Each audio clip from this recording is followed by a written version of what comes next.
who are hardworking, who are deserving, will lose their health care. Kim says, I sometimes work 3 jobs and cried too often when the letter came saying benefits were suspended. As House Democrats, Mr. Speaker, we are here fighting for people like Kim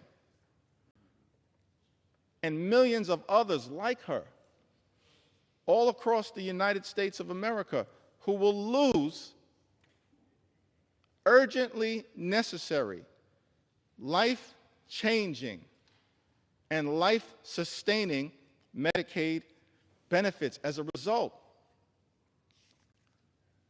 of Donald Trump's one big, ugly bill.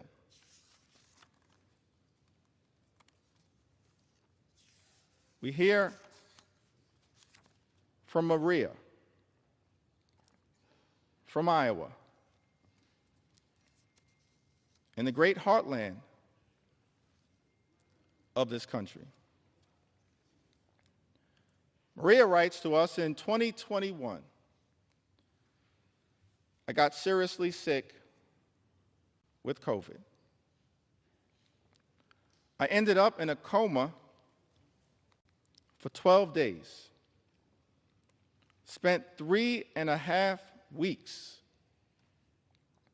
in the ICU, and then another 3 weeks on the recovery floor. If it wasn't for Medicaid, I wouldn't have received any of the care I needed. I honestly don't know where I'd be today. I don't know what my family would have done. Without Medicaid, I wouldn't have made it. If I lost Medicaid, it would completely change my life. I wouldn't be able to afford my insulin, diabetes medications, blood pressure medications, or see my endocrinologist, all of which are life-sustaining treatments.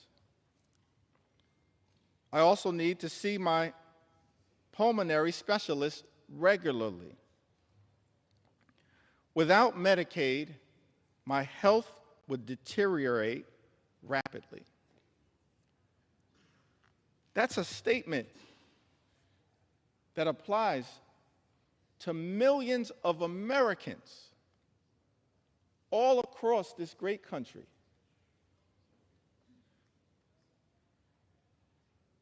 who are at risk of losing their health care because this one big, ugly Republican bill has put a target on their back. Mr. Speaker,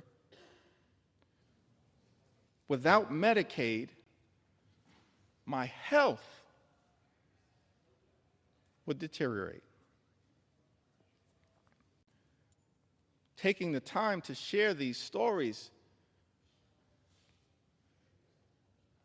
because this is a question for so many Americans of life and death. It's extraordinary that on the House floor, in the middle of the night, the American people are forced to confront a bill that targets their health care and will result in their well-being deteriorating. More than 17 million Americans at risk of losing health care coverage, and then tens of millions more experiencing increased premiums, co-pays, and deductibles as a result of the attack on health care in this bill. Many of them will also lose coverage, lose their health care. These are Americans on private insurance, employer-provided insurance. But because of the health care attacks in this bill, their premiums, their co-pays, their deductibles will go up. Some will not be able to afford it, and they will lose their health care. That's what this bill represents. It's why I'm taking the time to share these stories and experiences and concerns and fears and anxieties of the American people. I wish, Mr. Speaker, that we had a lot more time to debate this bill. This is the type of bill that under normal circumstances, we'd have hours and hours of debate, where hundreds of members could participate on both sides of the aisle and share their thoughts, their perspectives, their ideas, their passionate support or passionate opposition. But this bill, which by some estimates is larger than the CARES Act and the American Rescue Plan and the Infrastructure Investment and Jobs Act and the CHIPS and Science Act combined in terms of its possible impact on the debt in this country, increasing the debt by more than $3 trillion, saddling our children and grandchildren with that level of extraordinary debt by people who claim to be fiscally responsible. The implications of this bill are enormous. And yet, each side of the Ways and Means Committee was given 15 minutes to discuss the implications of this bill. Each side of the Budget Committee was given 15 minutes to discuss the implications of this bill that will have devastating consequences for everyday Americans, while rewarding billionaires with massive tax breaks. It had been my hope, Mr. Speaker, that we'd be able to have a robust debate, passionate support or passionate opposition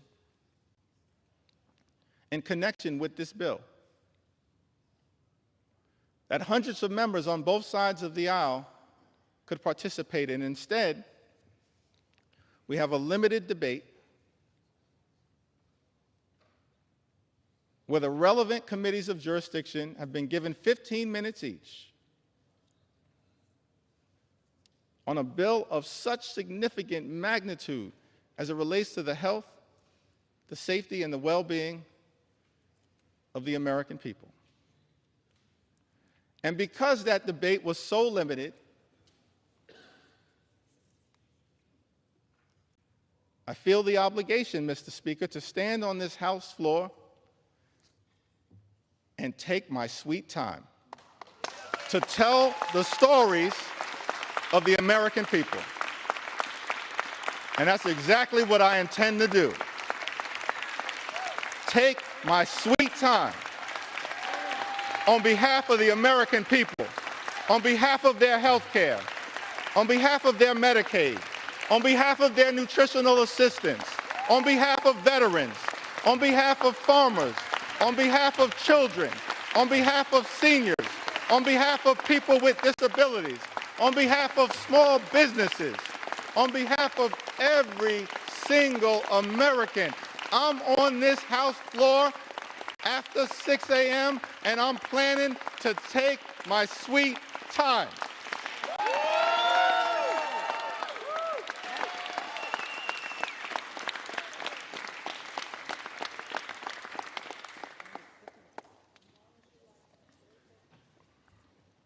Without Medicaid, I wouldn't have made it. If I lost Medicaid, it would completely change my life. It would also severely affect my husband with epilepsy.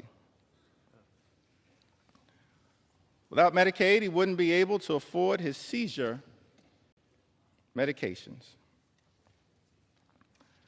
which means he'd have seizures every week, like he did before.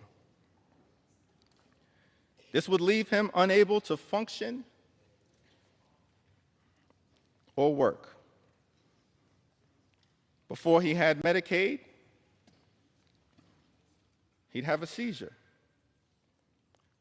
And it would take him days to recover. His health is inconsistent, which makes it hard for him to hold down a job. I still have my house, my car, my husband, and my health. Thank God for that. But why should we have to struggle so hard just to live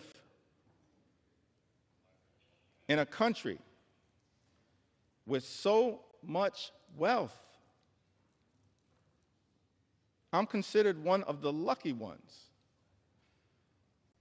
and yet I still struggle to make ends meet for the basics. That's Maria, pouring her heart out to us as members of Congress about her struggles. She lives in Iowa's 1st Congressional District, represented by our colleague, Mr. Speaker, Representative Marionette Miller Meeks. In a country with so much wealth, I'm considered one of the lucky ones,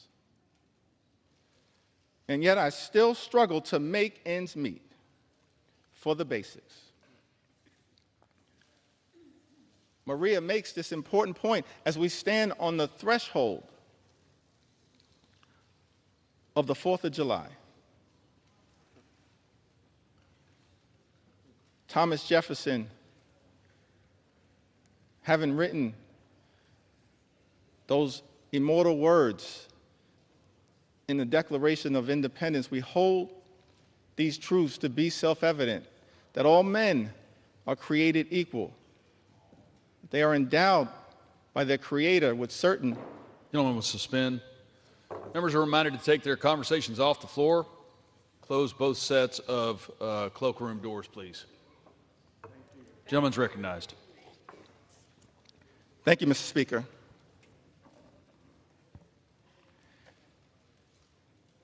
If I'm not going to get any love for the other side of the aisle, I would expect that at least Thomas Jefferson would.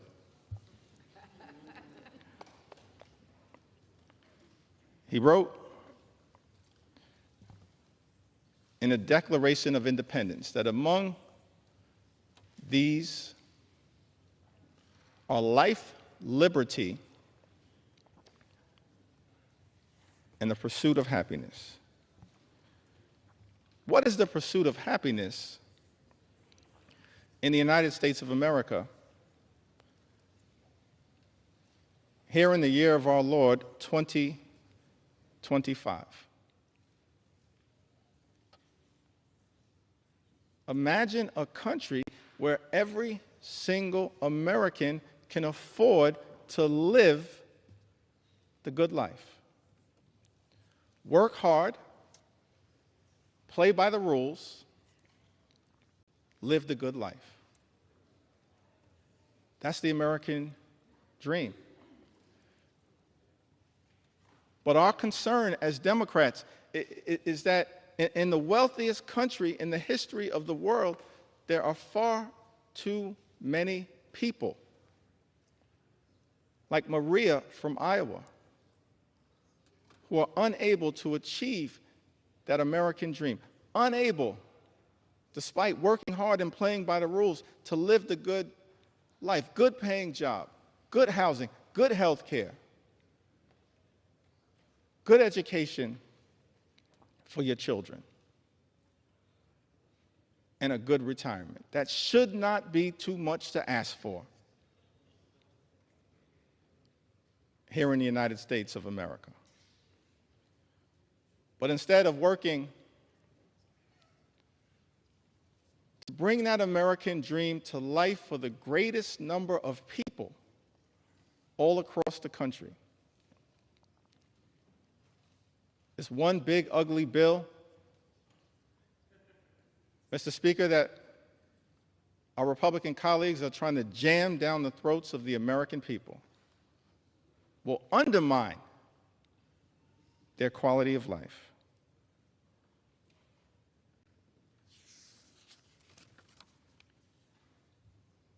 Also hear from Patrick. Lives in the heartland of this country. One of the good people of Iowa, who says, I'm a registered nurse in the ICU at the VA hospital in Iowa City. I've worked as a nurse for 30 years, and I'm a native Iowan. I have 2 disabled children who are on Medicaid. My son had a severe brain injury as a child and requires extensive physical therapy, occupational therapy, and speech therapy. My daughter is autistic and lives independently on housing provided by Medicaid. Before we had Medicaid, we were bankrupt paying for their treatment. We would go bankrupt again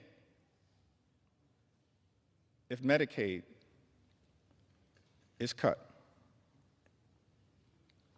These are complicated systems for people with very complicated needs. These quote-unquote common sense solutions they're coming up with are not based in reality.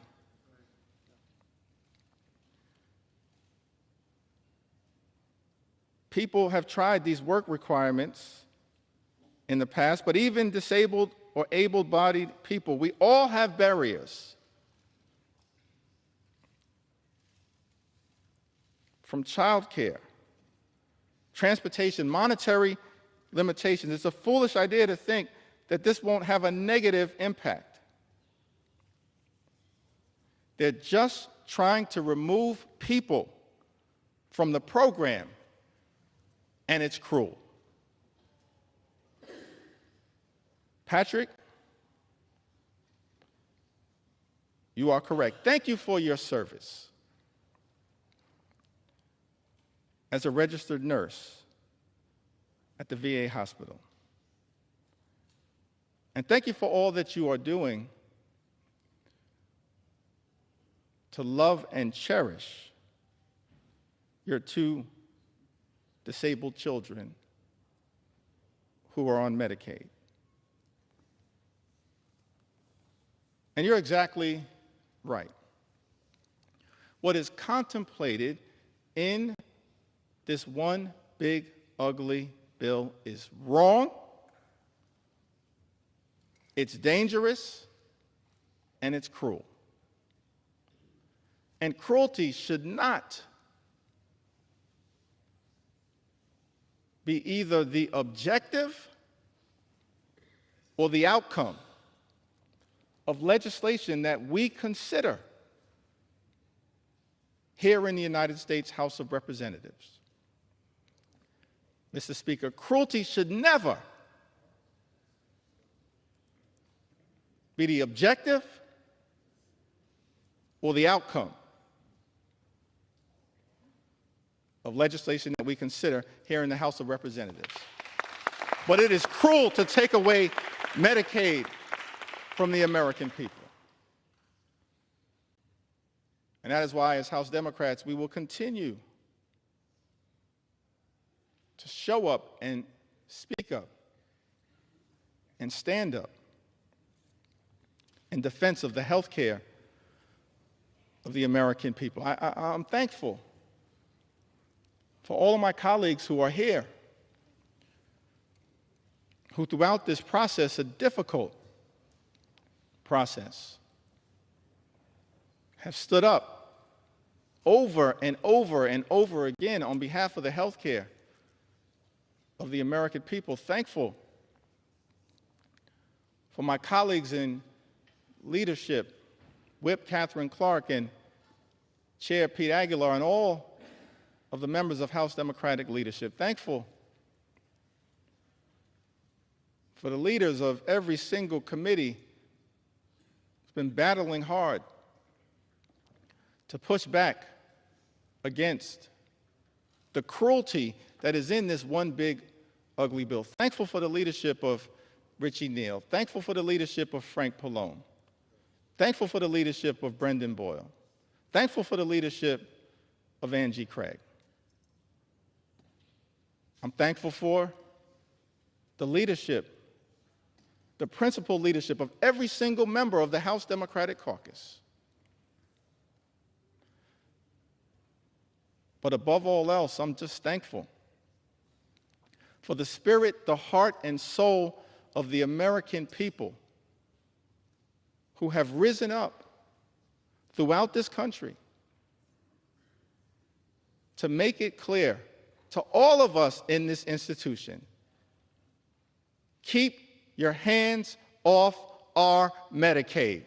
Keep your hands off our health care, our Medicaid, the Affordable Care Act. Keep your hands off our Medicaid. That's why, Mr. Speaker, I stand before you today to lift up stories on behalf of the American people. Don't have the great privilege and honor to stand on this House floor, as all of us, Democrats and Republicans alike, do, on behalf of the American people in this great institution, the House of Representatives. But to me, what we are doing with this one big ugly bill, this assault on health care, on veterans, on nutritional assistance,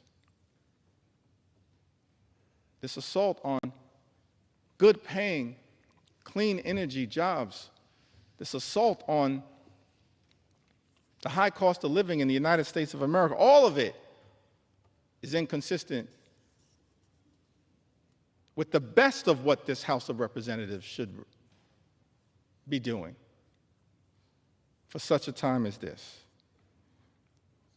And so I stand here on behalf of everyday Americans like Elizabeth, who's also from Iowa. Elizabeth suffered from sepsis caused by untreated strep throat. After waiting to receive care while uninsured and without paid sick leave. After receiving care she needed, she was able to apply for Medicaid and have her medical bills retroactively covered. Now, Medicaid has allowed her to get access to essential and preventative health care. Mr. Speaker, Elizabeth lives in the congressional district represented by our colleague, Zach Nunn, Iowa's 3rd congressional district. Thank you, Elizabeth, for highlighting one of the concerns that all of us should have with this bill. When you launch an all-out assault on the health care of the American people, when you effectively end Medicaid as we know it, gut parts of the Affordable Care Act, what you essentially are doing by stripping health care away from the American people, putting people like Elizabeth back in the position that she had previously been in, where she has untreated medical conditions that won't get better on its own, it will likely get worse and lead to further medical complications. Why would we do that to the American people? That is wrong. We should be lifting people up in this country, not tearing them down. We should be lifting up everyday Americans, not tearing them down and putting them at risk of their life, their quality of life, their health, their well-being getting worse. We hear from Becky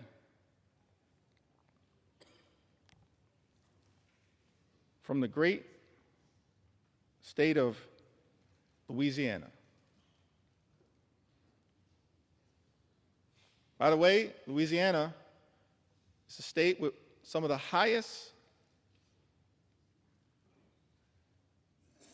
percentages of Medicaid recipients of any state in the Union. Any state in the Union. And Louisiana is a state at risk of suffering greatly as a result of the all-out assault on Medicaid that is part of Donald Trump's one big ugly bill. Becky tells us, I have had Medicaid for years, and without it, I wouldn't be able to afford to see my doctors or cover what Medicaid doesn't pay. As a senior citizen, I now have to go back to work just to keep a roof over my head, afford rising food and utility costs, and maintain my car.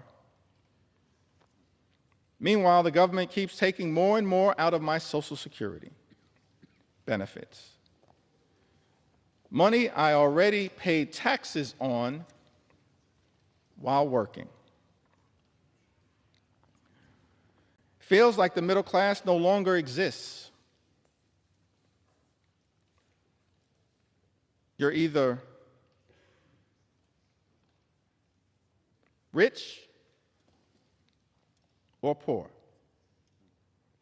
Politicians today have no real understanding of what it's like to struggle every single day. If they had to live like regular people, maybe things would improve for seniors like me. Becky lives in Louisiana's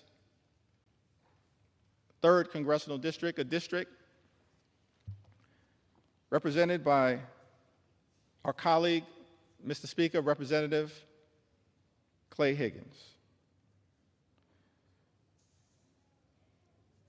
Louisiana, state, of course, also represented by my good friend and colleague,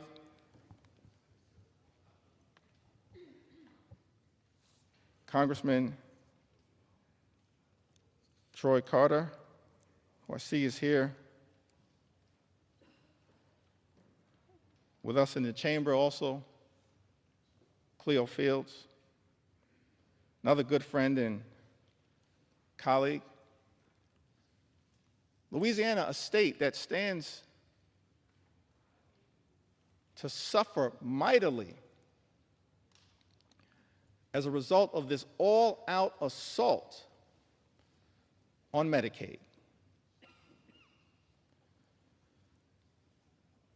Now, I heard my distinguished colleague, Mr. Speaker, the House Majority Leader, someone who personally respect his resilience, his perseverance, his journey. I think he comes by his views in good faith. It's his perspective, it's the speaker's perspective.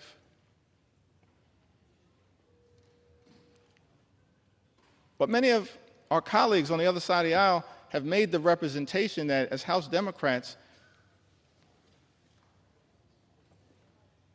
we're not telling the truth to the American people about the devastating impact that Donald Trump's one big ugly bill, a bill being rushed through this chamber, will have on the health and the well-being of people in Louisiana and all across the country. They've accused us of fear-mongering and making misrepresentations. And so I was surprised to learn, Mr. Speaker, that the Louisiana State Legislature recently voted. The Louisiana State Legislature that has a Republican supermajority. The Louisiana State Legislature recently voted to condemn the one big ugly bill because of the extraordinary attack on Medicaid that will adversely impact their constituents. We're telling the truth. This one big ugly bill will hurt everyday Americans in Louisiana and all across the country. Don't take our word for it. Take the word of the Louisiana State Legislature. Supermajority. Who done? So we're here on the House floor, taking our sweet time to tell the stories of the American people and the adverse impact that Trump's one big ugly bill, that my House Republican colleagues, Mr. Speaker, are trying to jam down the throats of the American people, causing great harm. to those who we should be working hard to protect, love, and cherish, not adversely impact their ability to live and live life more abundantly.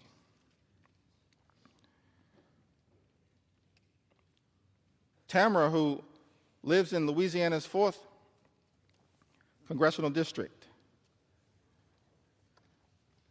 represented by the Speaker of this great House. I have depression and PTSD. I'm unable to work and rely on Medicaid to get my monthly medications to keep me essentially alive. Tamara, we're going to continue to fight hard on your behalf. We heard from Emily, who lives in the Commonwealth of Massachusetts. Emily tells us that I'd moved to Massachusetts in 2020 and was working a retail job for minimum wage. I was unable to afford much, but the state thankfully approved me for SNAP assistance and Medicaid. Without that jump start, I'm not sure where I would be today. There shouldn't be shame or stigma surrounding these programs. You never know when life will get pulled out from underneath you. The relief when these programs can come to your aid is indescribable. Emily lives in the 5th congressional district of Massachusetts, a district that is represented by the House Democratic Whip, Catherine Clark, who's a strong champion on your behalf, Emily, powerfully, ethically, principally, fighting hard on your behalf. Casey lives in the 2nd Congressional District of Maine, a district represented by Congressman Jared Golden. Thankful for Congressman Golden's service. He served this nation with distinction overseas and has come back home to serve this nation in the United States Congress. Casey writes, as a single mom of 2 young children and non-profit professional in rural Maine, Casey and her children rely on Medicaid and SNAP to live their lives. The resources and stability provided by Medicaid and SNAP allowed Casey to leave her emotionally abusive husband and support her children. Casey's 7-year-old son has ADHD and is on the autism spectrum. Relies heavily on individualized support through Medicaid. If Medicaid goes away, Casey doesn't know how their family will stay afloat.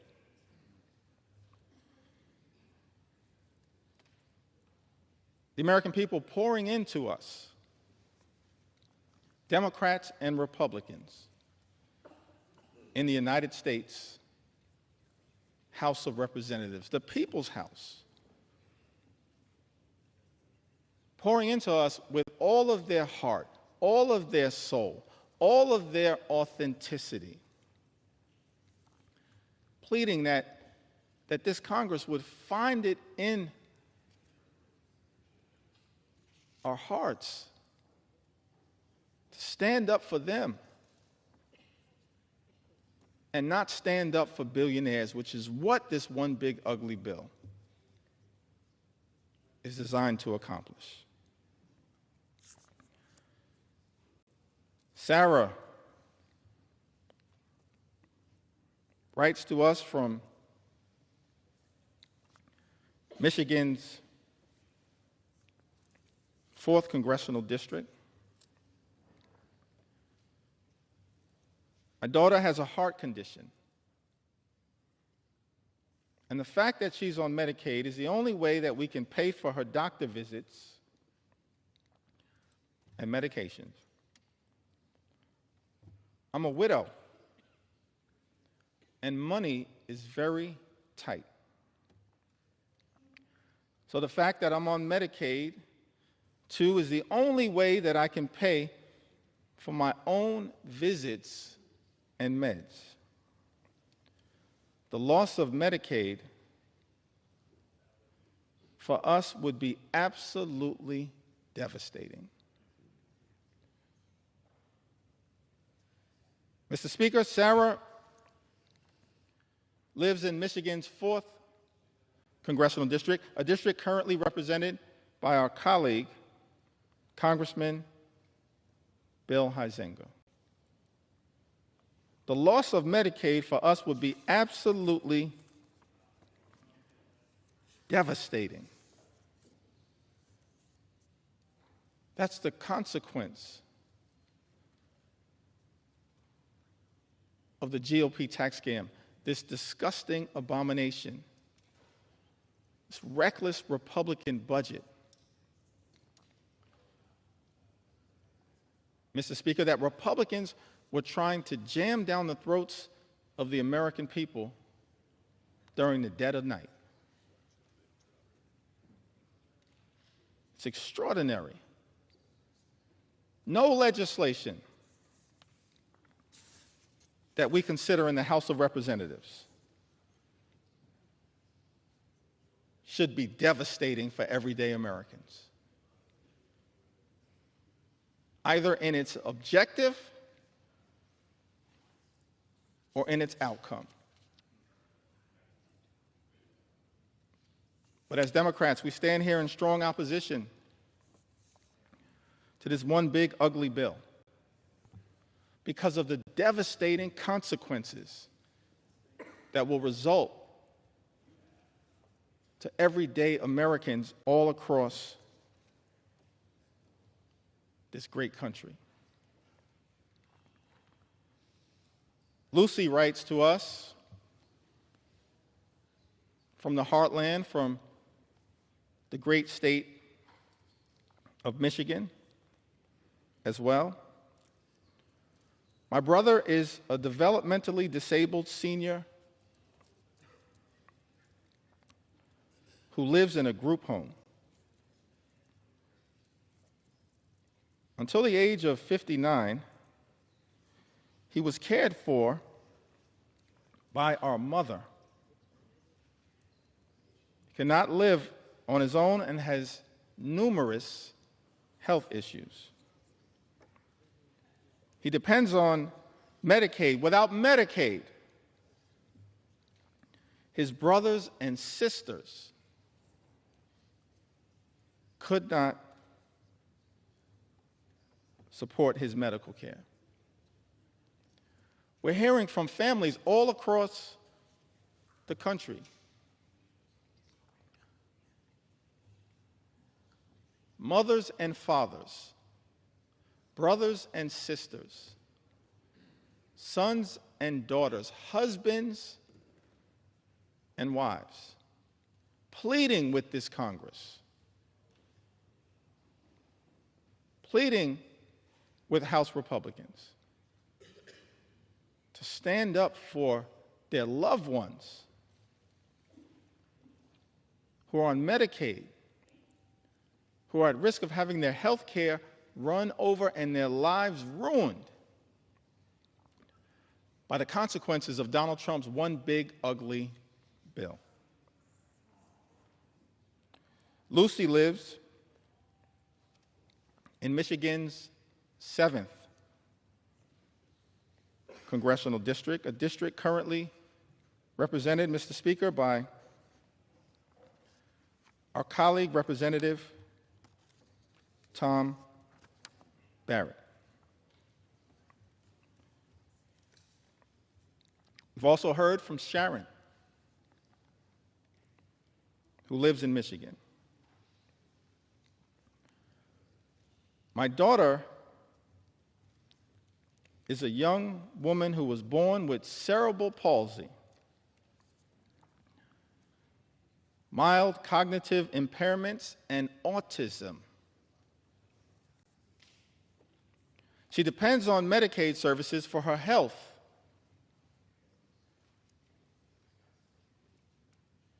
Safety and well-being. She's unable to work or take care of herself. She's unable to work or care for herself without help. Without Medicaid, she is totally at risk. Cutting Medicaid to give tax cuts to wealthy billionaires is not only cruel and unethical, Sharon writes, but it puts vulnerable people, including children, at risk of severe mental and physical health problems. Do the right thing and rescind the drastic cuts to Medicaid for vulnerable people with serious physical disabilities and people with serious and persistent mental health problems. Mr. Speaker, Sharon lives in the 10th Congressional District, represented by our colleague, Congressman John James. I don't know how the congressman from the great state of Michigan will vote at the end of the day as it relates to defending people like Sharon. But as Sharon writes, I know what I can say. She says, do the right thing and rescind the drastic cuts to Medicaid for vulnerable people with serious physical disabilities and people with serious and persistent mental health problems. Sharon, House Democrats will always do the right thing when it comes to your health, your safety, and your well-being, your Medicaid, and the love and care that you are working hard to provide to your daughter. We will always do the right thing. We're not perfect, no one is. But we will always strive to do the right thing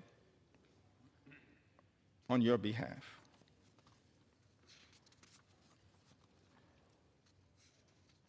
As I work through these stories in the Midwest, and it appears, Mr. Speaker, that I'm about halfway through the stories as it relates to Medicaid. Medicaid. Medicaid. It appears that I'm halfway through the stories as it relates to Medicaid, but the extraordinary thing about this bill is that it represents such an unprecedented assault on the American people that there are stories that need to be told as it relates to the attack on nutritional assistance for the American people. And I will tell those stories. Stories that need to be told as it relates to the attack that has taken place on farmers in this country. And I will tell those stories.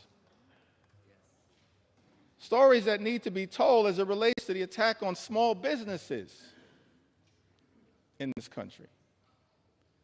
And I will tell those stories. Stories that need to be told as it relates to the unprecedented assault on veterans in this country.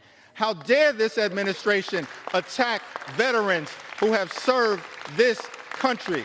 Instead of attacking veterans, we should make sure that every single veteran in this country can live with the dignity and respect that they've earned. So there are stories that need to be told as it relates to the veterans in this country.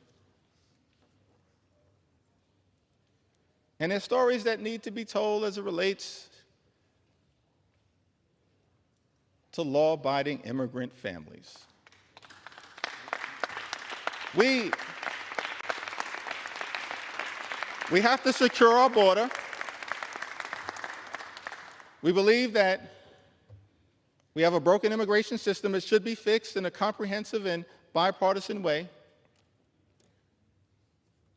But we must also stand up for dreamers and farm workers and law-abiding immigrant families in this country. We will not abandon our nation's heritage as a country of immigrants. Not today, not tomorrow, not ever. It's part of what American exceptionalism has been all about.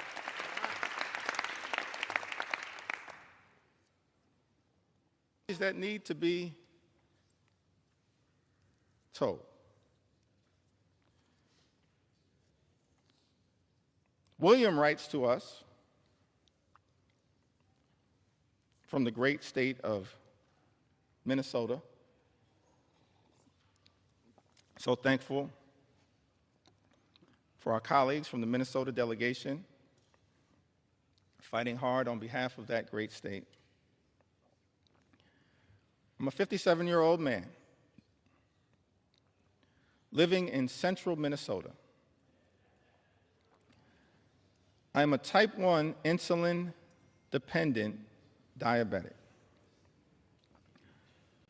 legally blind, and I suffer from severe nerve damage in my back and legs due to diabetes. I rely on Social Security, Medicare, Medicaid, and SNAP benefits to support myself. Any reduction in these programs would severely impact my life and my ability to afford food, pay for my small apartment, and access medical care. Without these benefits, I would be destitute.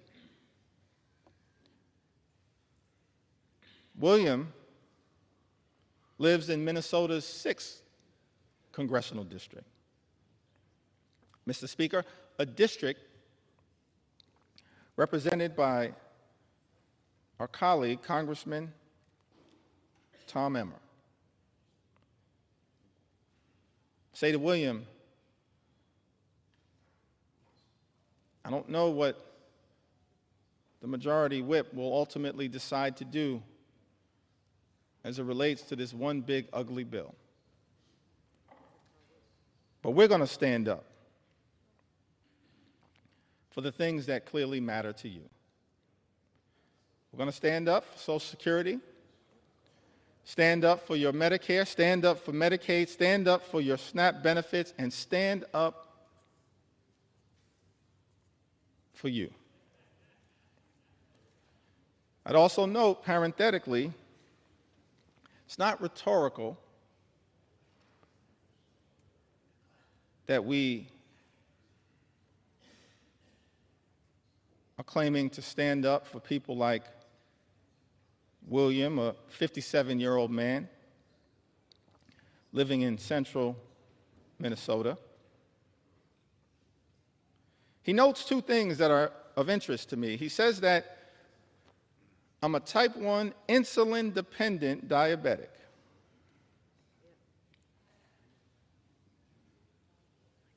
And then also says, I rely on Social Security, Medicare, Medicaid, and SNAP benefits to support myself. Which suggests to me that William actually may have been a beneficiary of some of the hard work that has taken place on this side of the aisle. His life is not perfect. There's still a lot of work that needs to be done. But as a type 1 insulin-dependent diabetic who's also on Medicare, as a result of the Inflation Reduction Act, his insulin at this point, always and forever, will be no more than $35 per month. That's a down payment, William, on the type of work that we believe needs to be done, because we are committed to lowering your costs, despite all the talk that comes from my colleagues on the other side of the aisle, Mr. Speaker, on day one, promising to lower the high cost of living. Costs would go down on day one. Costs haven't gone down. Mr. Speaker, in the United States of America, costs are going up. Life remains far too expensive. And as a result of some of the reckless policies coming out of the Trump administration, including the Trump tariffs, on again, off again, creating so much uncertainty, but certainly will result in thousands of dollars per year in additional costs on everyday Americans. We're committed to lowering the high cost of living. We're committed to making sure that every single person in this country can afford to live the good life. Good paying job, good housing, good health care, good education for their children, and a good retirement. We're committed to working hard to make sure that every single American like William can afford to live the good life. This one big ugly bill does the exact opposite. Does it make life more affordable, Mr. Speaker? It makes life more expensive. The gentleman suspend. House will be in order. As the caffeine kicks in, please take your conversations outside the chamber or in the cloakroom. Gentleman's recognized. Thank you, Mr. Speaker. Without Medicaid, Heather from the great state of Minnesota writes, without Medicaid, my 3 kids and I would have no insurance.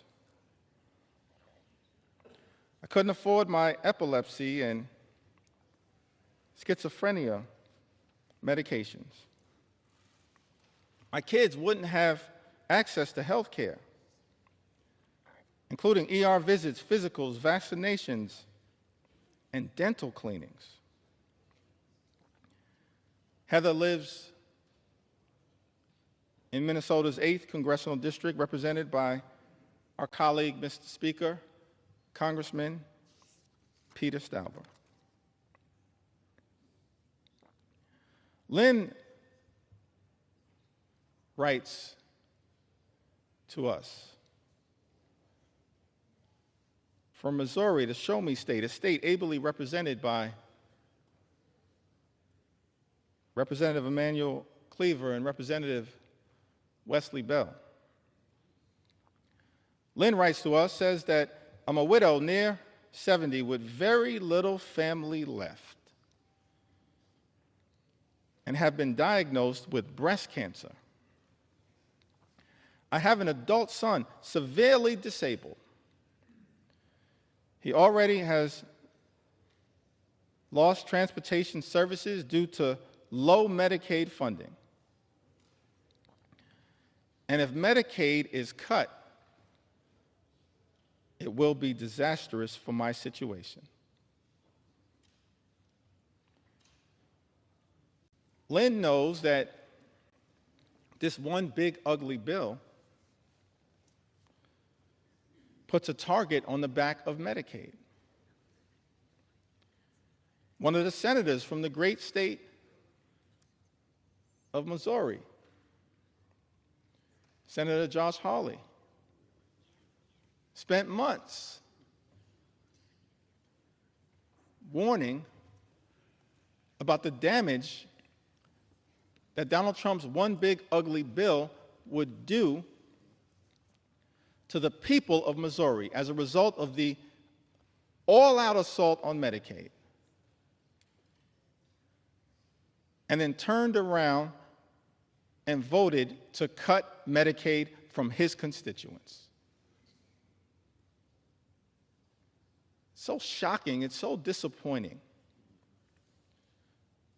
So heartbreaking for many Americans that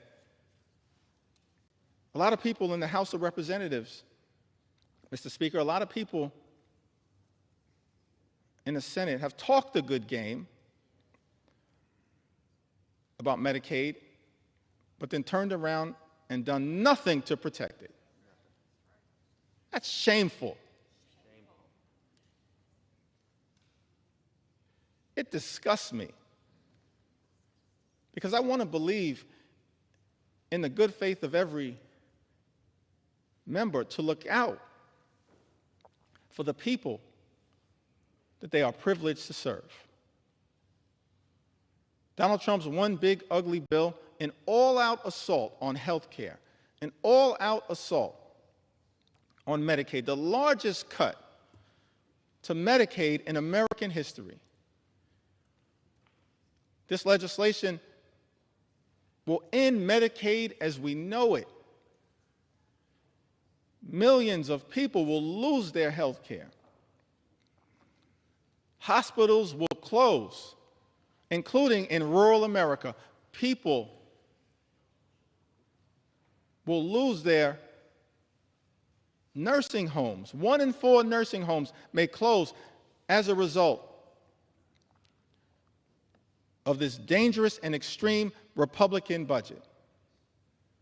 Community-based health clinics relied upon by many of the people all across this country will shutter as a result of Donald Trump's one big ugly bill. People in this country will die unnecessary deaths. That's unacceptable. That's unconscionable. That's un-American.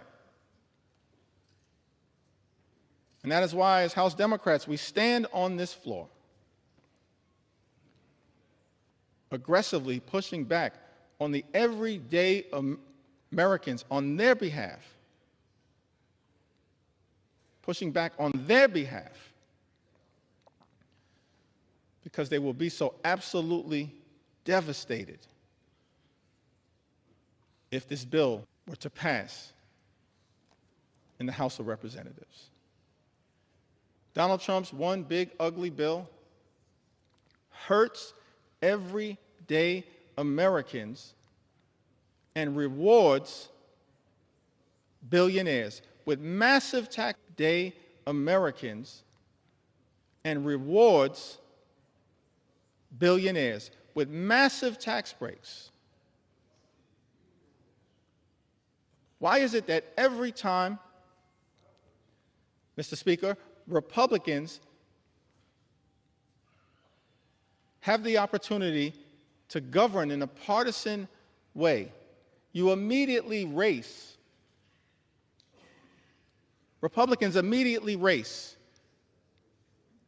to legislation that provides massive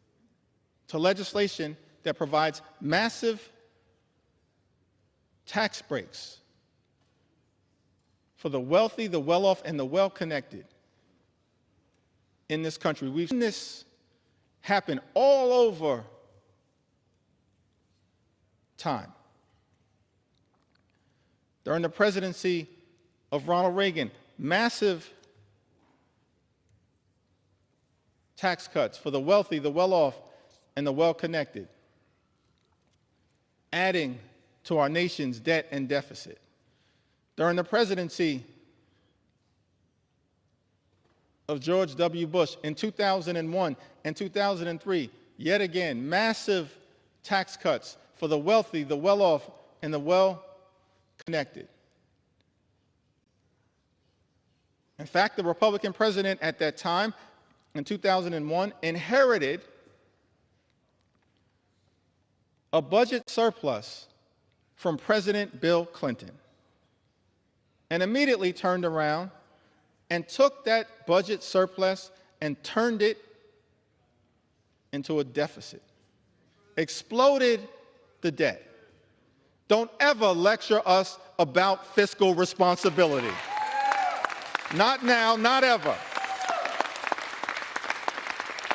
Mr. Speaker, Republicans are not the party of fiscal responsibility. You are the party of fiscal irresponsibility. Over and over and over again. And now with this bill, you've taken it to a whole nother level.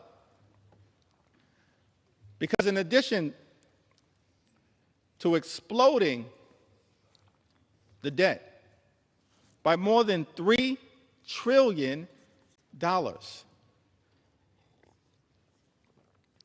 and by some estimates, even more than that,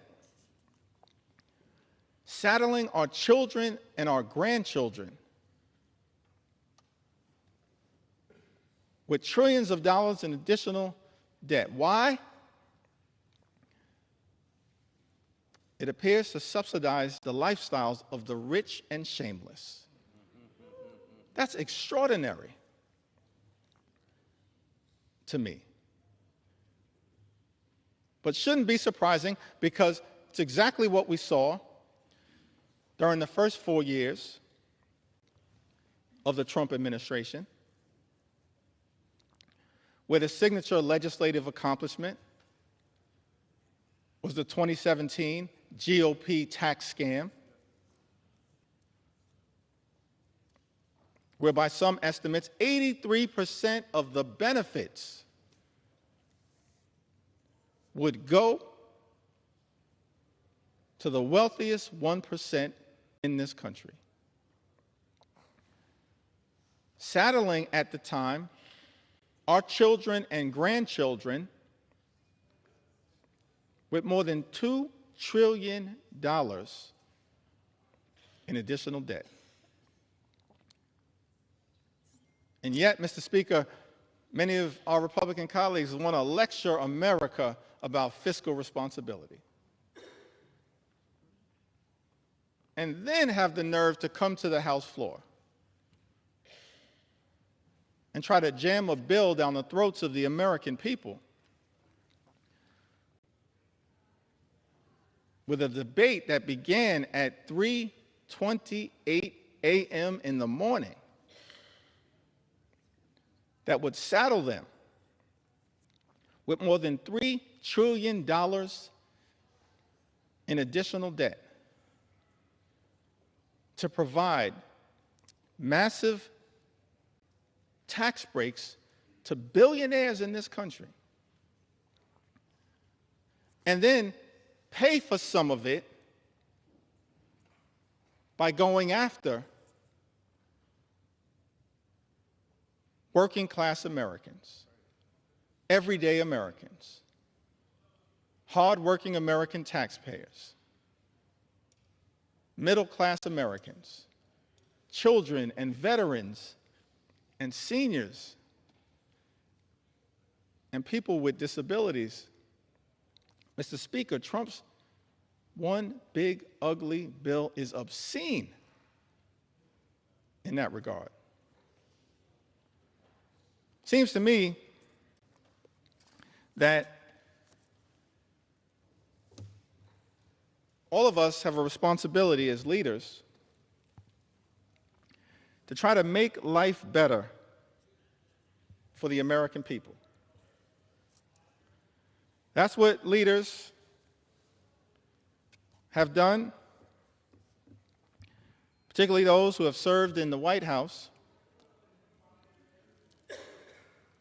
when it comes to actually lifting up the people who we are entrusted to represent. That's what great leaders do. Leaders like FDR, President Johnson,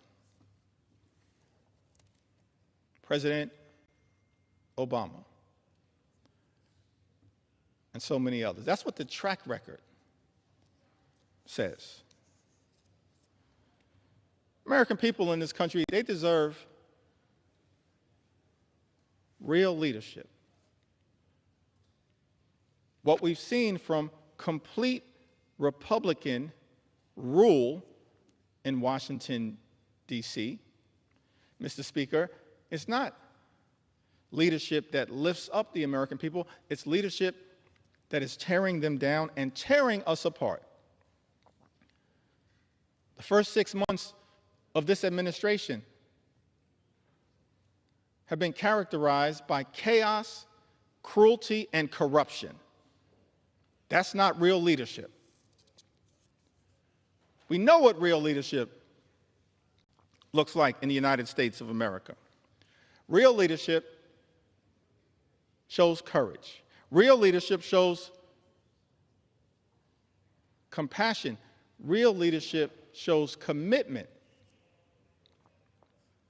Working with Congress as a separate and co-equal branch of government, not to bend the knee to some extreme agenda, which is what, Mr. Speaker, my House Republican colleagues are doing by supporting this one big ugly bill. Real leadership requires working with Congress as a separate and co-equal branch of government to actually lift people up. President Lincoln, when he addressed the House of Representatives, I believe it was his second annual message to Congress,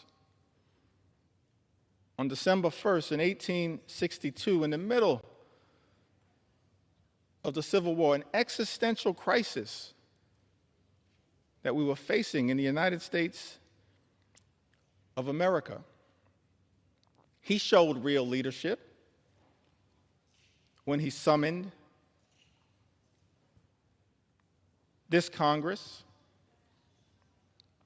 to rise to the occasion. In that second annual message to Congress, December 1st, 1862,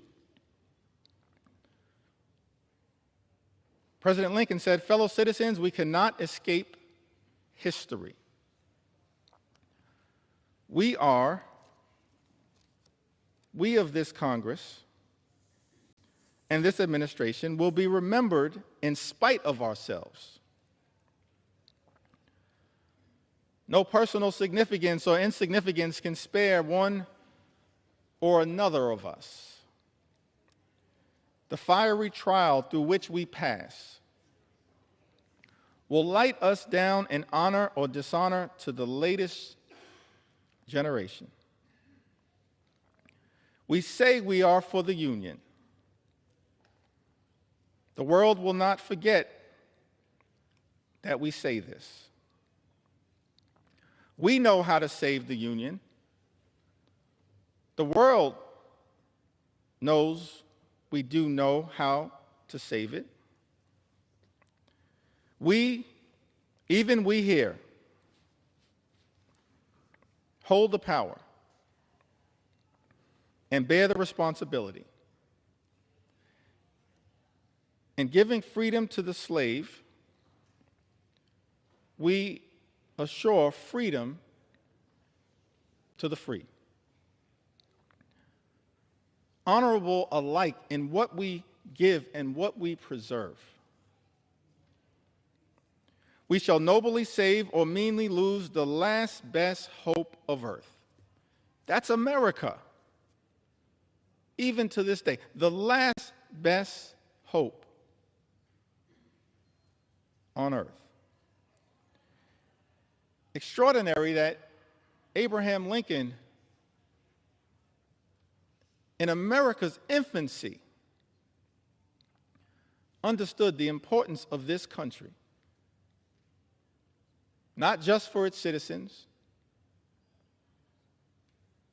but for the world. He urged this Congress, we shall nobly save or meanly lose the last best hope of earth.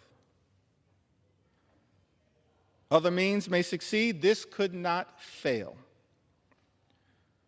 The way is plain, peaceful, generous,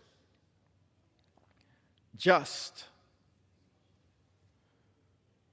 A way which, if followed, the world will forever applaud. And God must forever bless. That's presidential leadership. That kind of leadership is missing in the United States of America right now. Exhibit A is the fact that at President Trump's urging, Mr. Speaker, our House Republican colleagues are here ready to rubber stamp, recklessly rubber stamp legislation that will rip health care away from more than 17 million Americans. That's not leadership. That's not the leadership that this country deserves. But that's what the American people are experiencing because of Republican rule here in Washington, D.C. Yet we know, Mr. Speaker, that things can be different.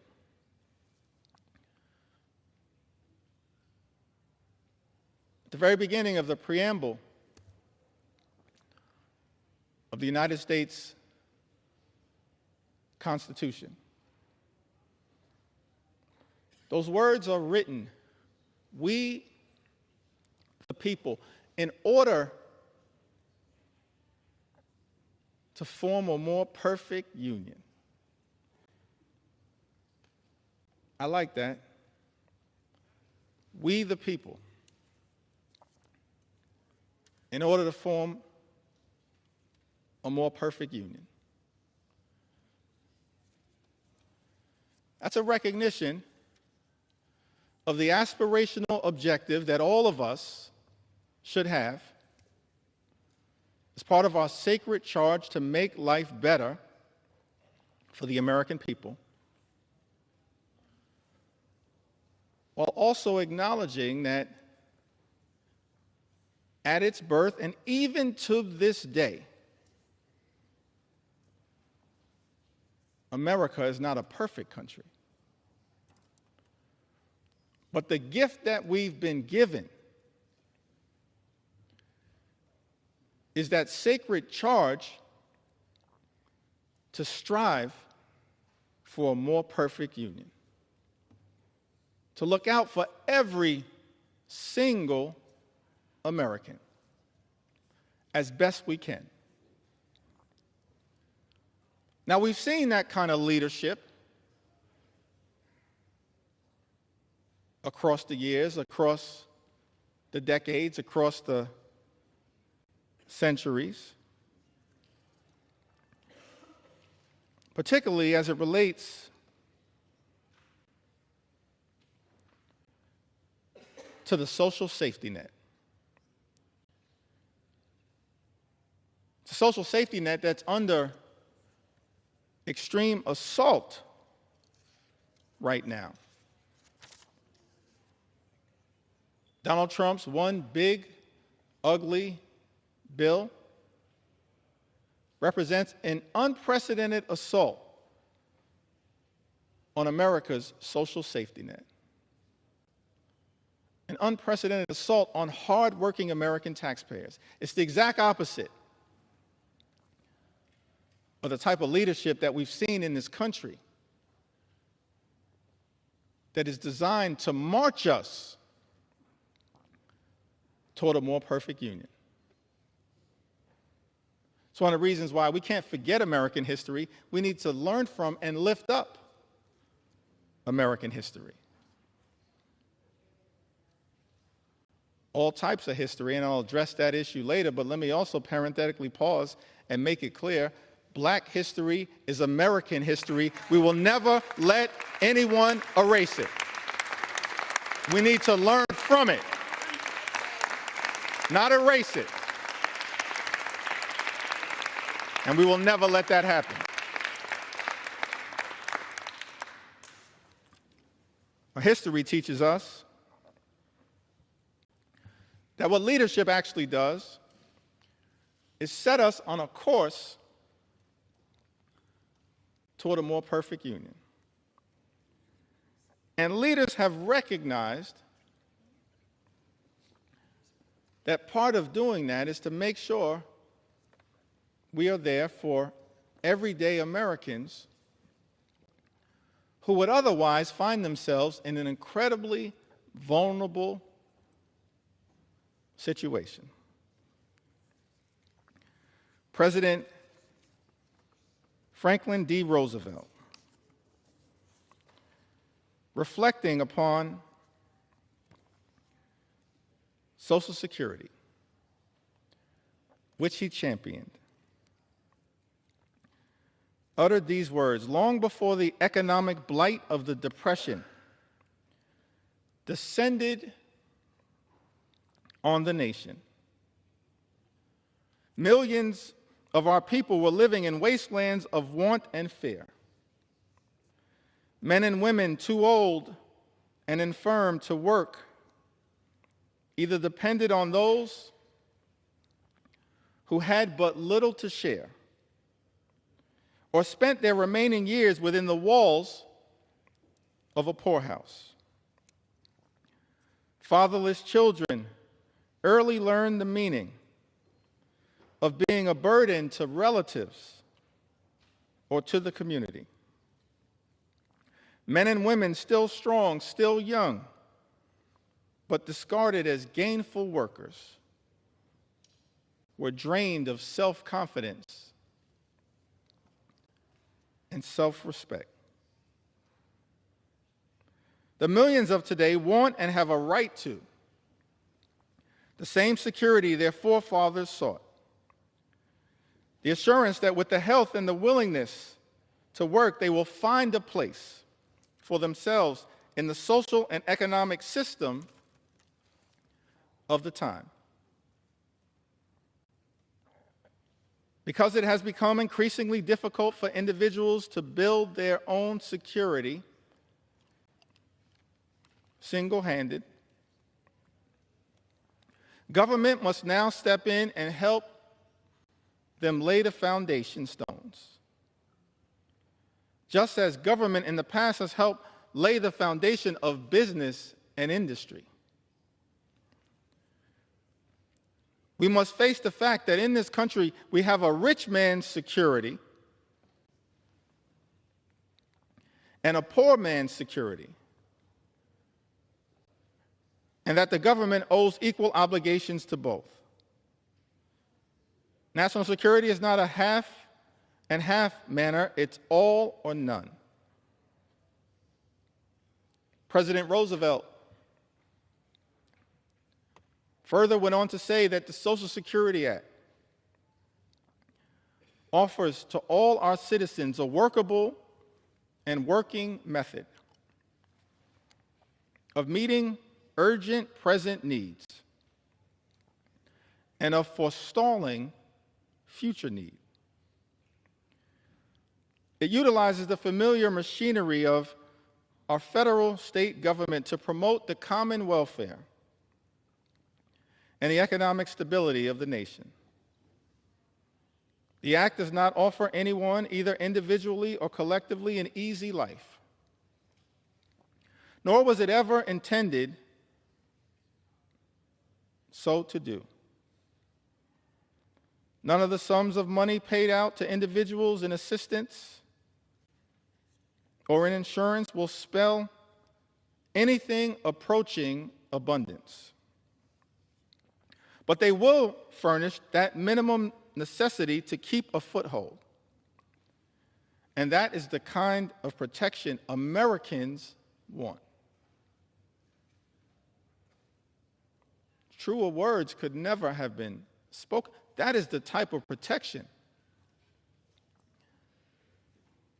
that we should be building upon here in the United States Congress, not undermining. President Franklin D. Roosevelt went on to say, "What we are doing is good, but it is not good enough. To be truly national, a Social Security program must include all those who need its protection." Today, many of our citizens are still excluded from old age insurance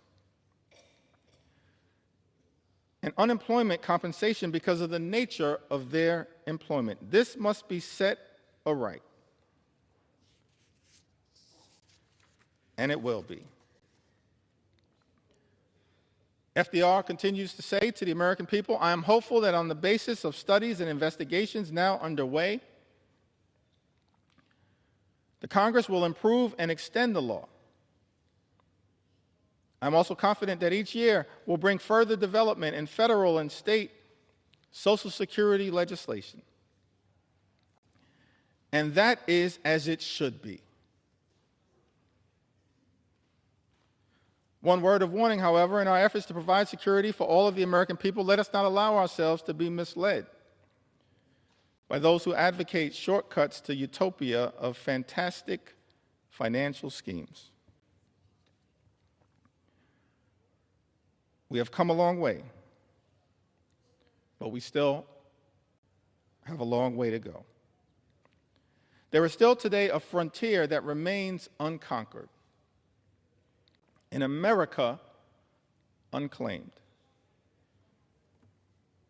This is the nationwide frontier of insecurity, of human want and fear. This is the frontier, the America we have set ourselves to reclaim. President Franklin D. Roosevelt pioneered Social Security, but recognized that the work was unfinished, even as it related to making sure every single American, regardless of race or position in life, would have Social Security to be able to live out their golden years with grace and dignity. President Franklin D. Roosevelt talked about this frontier that America must continue to pursue, conquering the frontier of insecurity, of human want and fear. That's leadership. That's what we should be doing here in the United States of America, Mr. Speaker, not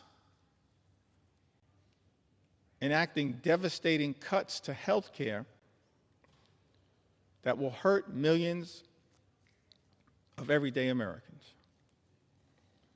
All of this is also unfolding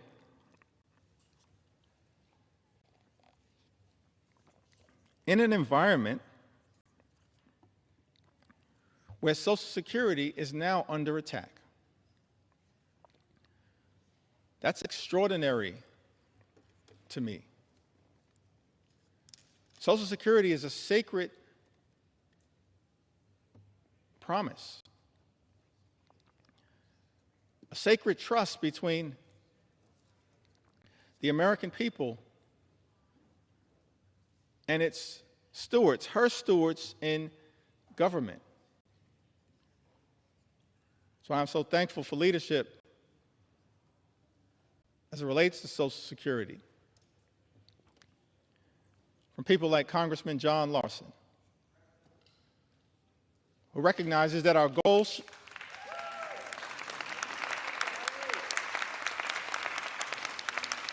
recognizes that leadership is not attacking Social Security. We as House Democrats, led by John Larson, are determined to protect and strengthen Social Security for the American people. keeping FDR's promise of conquering that frontier of financial insecurity. That's what we should be doing here in the United States Congress, not attacking the social safety net, Mr. Speaker. Many of my colleagues on the other side of the aisle, they constantly call things like Social Security and Medicare entitlement programs. I think they label Social Security and Medicare entitlement programs, and by the way, as a result of this one big ugly bill, Medicare will be cut potentially by more than $500 billion, the largest cut to Medicare in American history, set in motion by Donald Trump's one big ugly bill, and now co-signed, it appears, by House Republicans.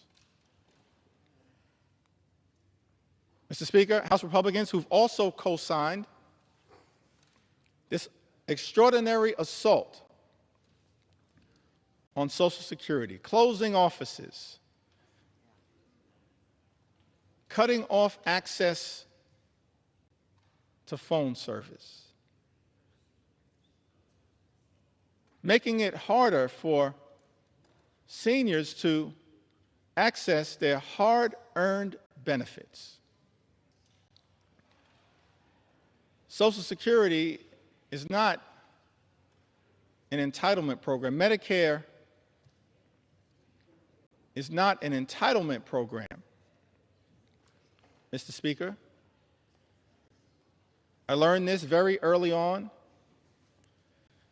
in life. When I was 15 years old, I secured my first job. I was a messenger traveling from office to office in Midtown Manhattan, delivering mail, delivering packages. I was just a sophomore at Midwood High School in Brooklyn, my first job, earning minimum wage, $3.35 an hour. Thankful for that money, having been raised by my mom and dad in a working class neighborhood in central Brooklyn, $3.35 an hour, coming of age in the middle of the crack cocaine epidemic in central Brooklyn. And I couldn't wait to get my first check. And I was told that because I was working part-time and I was a high school student, that the money that I made would not be taxed. And so as I was anticipating that first check, I multiplied the amount that I was making, $3.35 per hour,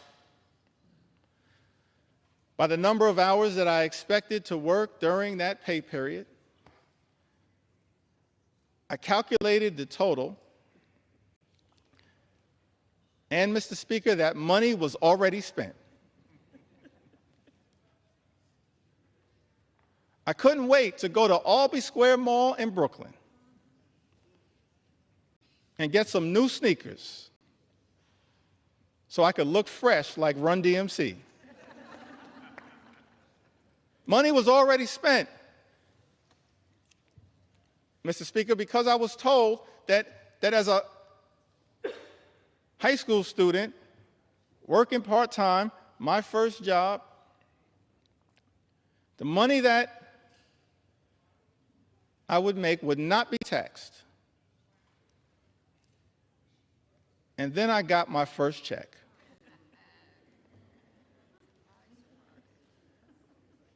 And I had two questions, Mr. Speaker. Who is FICA? And why is he taking my money? You see, Mr. Speaker, what I learned is that every single American, from your first job to every single job that you hold until your last job, pays into Social Security and Medicare through FICA. Social Security and Medicare aren't entitlement programs, they are earned benefits. Earned benefits that people work hard for, earn throughout their entire life, and that they deserve. So keep your hands off Social Security and Medicare, the earned benefits of the American people. Hands off these earned benefits. Extraordinary that as a result of this one big ugly bill, Medicare could be cut by more than $500 billion, and these earned benefits of the American people could be jeopardized. Others have noted that because of Donald Trump's one big ugly bill, the insolvency of Social Security and Medicare could be accelerated. This is the exact opposite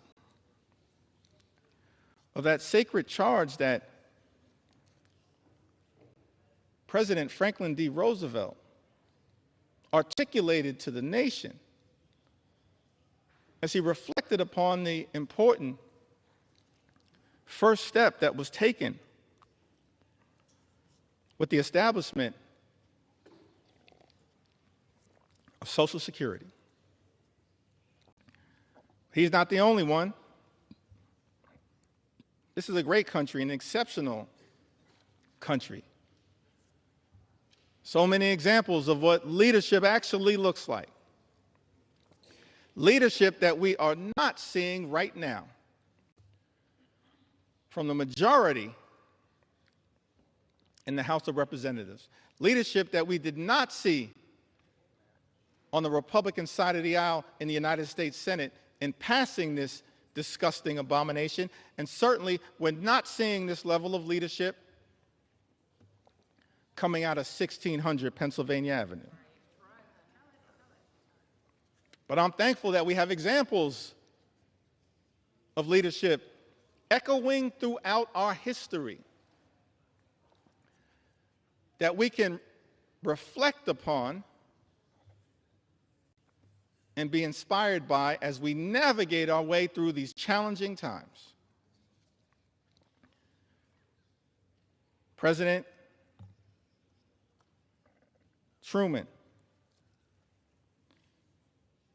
from the great state of Missouri, Emanuel Cleaver State, the good Reverend Dr. Emanuel Cleaver, my friend and my mentor, President Truman, shortly after ending World War II, we're so thankful for the sacrifice and the bravery and the courage of the greatest generation. A few months after, he unexpectedly became president, replaced the great FDR. November 19th, 1945, he delivered a special message to Congress recommending a comprehensive health program. I want to read just a few of those words because shows us what leadership actually looks like, what it sounds like, what it feels like to have presidential leadership that we in Congress should aspire to working with, as opposed to bending the knee to an extreme agenda reflected in this one big, ugly bill. President Truman said to this Congress in a statement recommending a comprehensive health program, millions of our citizens do not now have a full measure of opportunity to achieve and enjoy good health. Millions do not now have protection or security against the economic effects of sickness. The time has arrived for action to help them obtain that opportunity and that protection. Truman goes on to say, President Truman goes on to say, our new Economic Bill of Rights should mean health security for all, regardless of residence, station, or race, everywhere in the United States of America. He says, regardless of residence, station, or race, that's presidential leadership. That brings people together, doesn't seek to divide us, which is what unfortunately is happening in the United States of America right now. President Truman goes on to say to Congress, we should resolve now that the health of this nation is a national concern, that financial barriers in the way of attaining health shall be removed, that the health of all its citizens deserves the help of all the nation.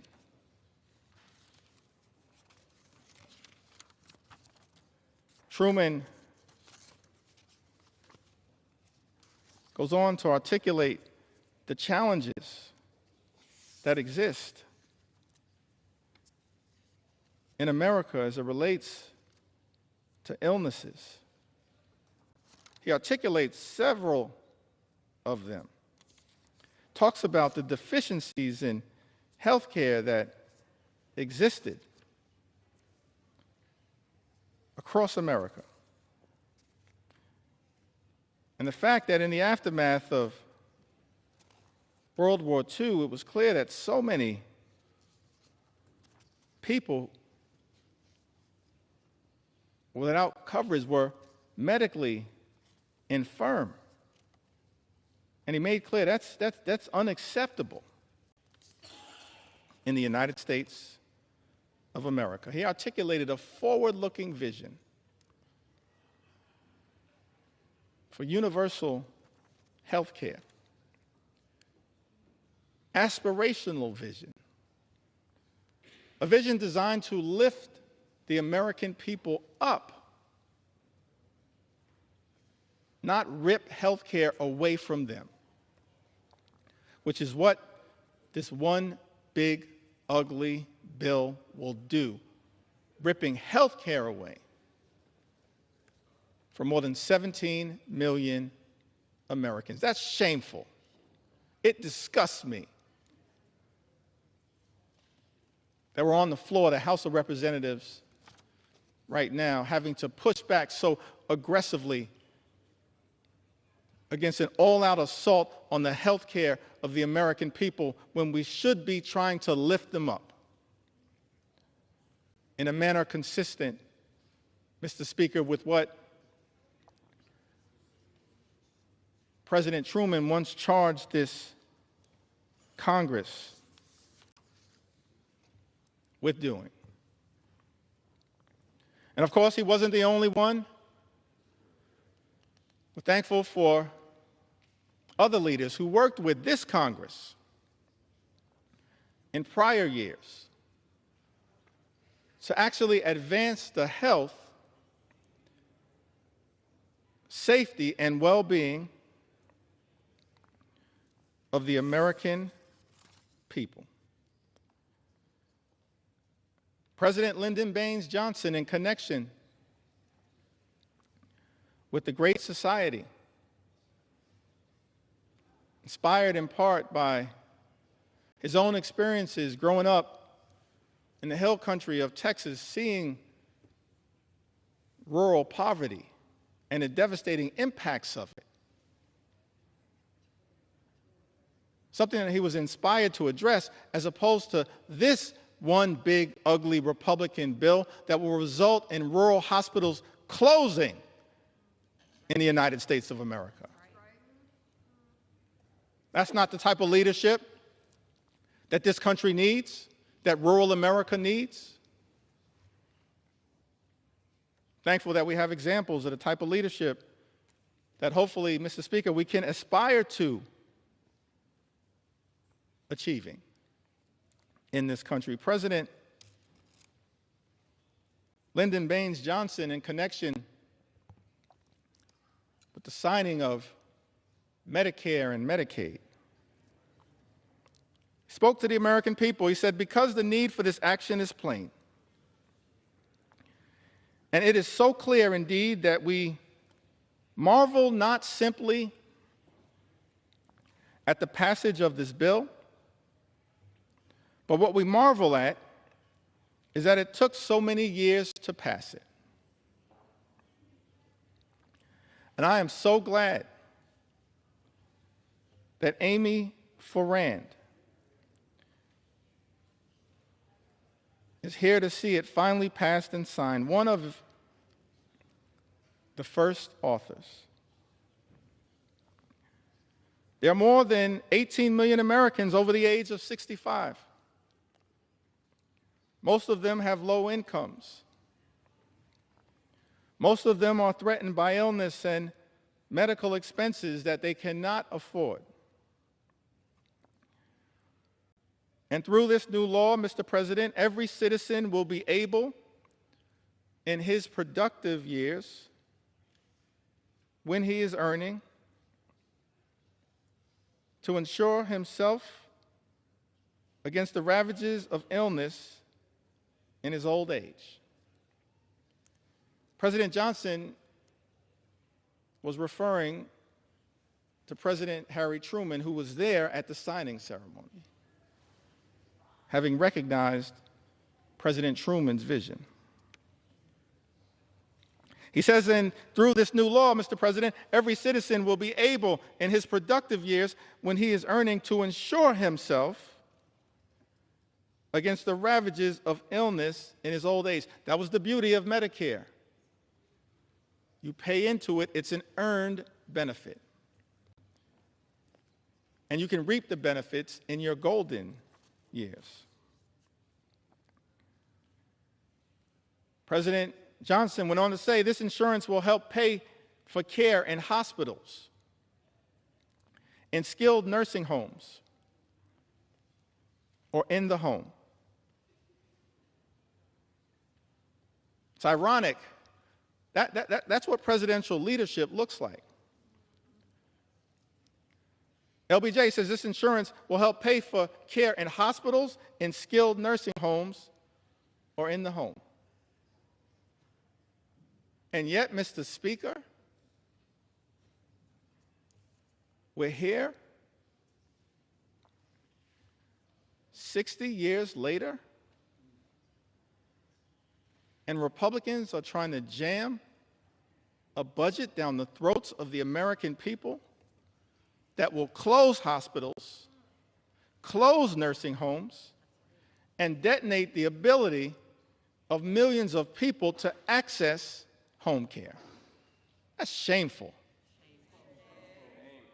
It's not the type of leadership that this country needs right now, but that's what we're getting. chaos, cruelty, and corruption. President Johnson went on to talk about Medicaid, which is the subject of an all-out assault now by this reckless Republican budget, the GOP tax scam, this one big ugly bill. So I want to make sure that the record reflects what enlightened leadership had to say about Medicaid. The benefits under the law are as varied and broad as the marvelous modern medicine itself. If it has a few defects, such as the method of payment of certain specialists, then I'm confident those can be quickly remedied, and I hope they will be. No longer will older Americans be denied the healing miracle of modern medicine. No longer will illness crush and destroy the savings that they have so carefully put away over a lifetime so that they may enjoy dignity in their later years. No longer will young families see their own incomes and their own hopes eaten away. No longer will this nation refuse the hand of justice to those who have given a lifetime of service and wisdom and labor to the progress of this progressive country. Medicare and Medicaid benefit older Americans right now. People who have given a lifetime of service and wisdom and labor to the progress of this progressive country, as LBJ spoke to. And this bill, Mr. President, again, a nod to President Harry Truman, is even broader than that. It will increase Social Security benefits for all of our older Americans. It will improve a wide range of health and medical services for Americans of all ages. And then President Lyndon Baines Johnson leans in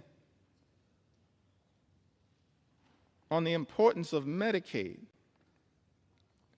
with a greater degree of precision. He says, but there is another tradition that we share today. Calls upon us never to be indifferent toward despair, commands us never to turn away from helplessness. It directs us never to ignore or to spurn those who suffer untended in a land that is bursting with abundance. And this is not just our tradition, or even the tradition of the nation. It is as old as the day it was first commanded. Thou shalt open thine hand wide unto thy brother, to thy poor, to thy needy in thy land. Is that what we're doing here today in the United States Congress? Opening our hands of grace and compassion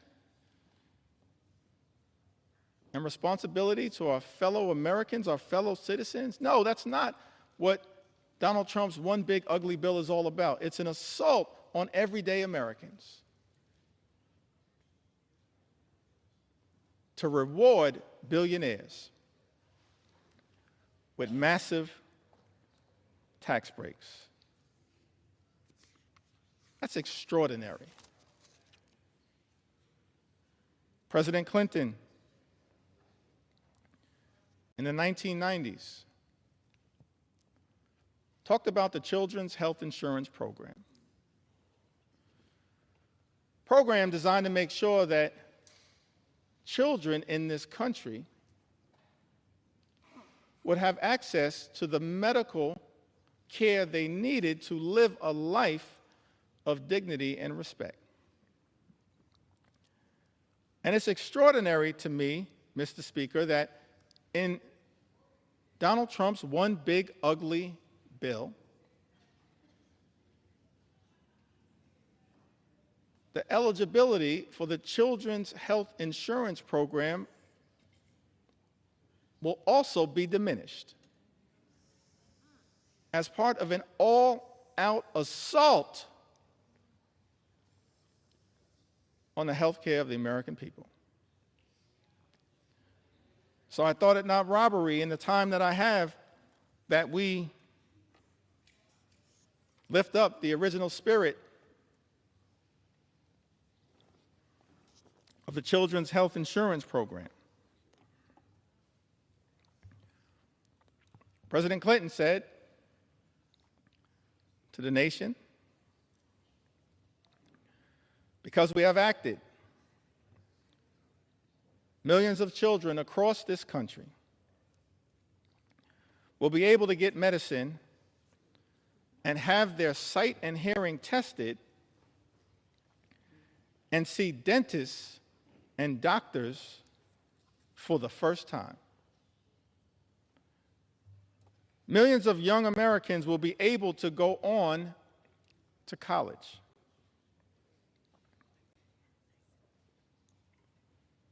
Millions of Americans not so young will be able to go back to school to get the education and training they need to succeed in life.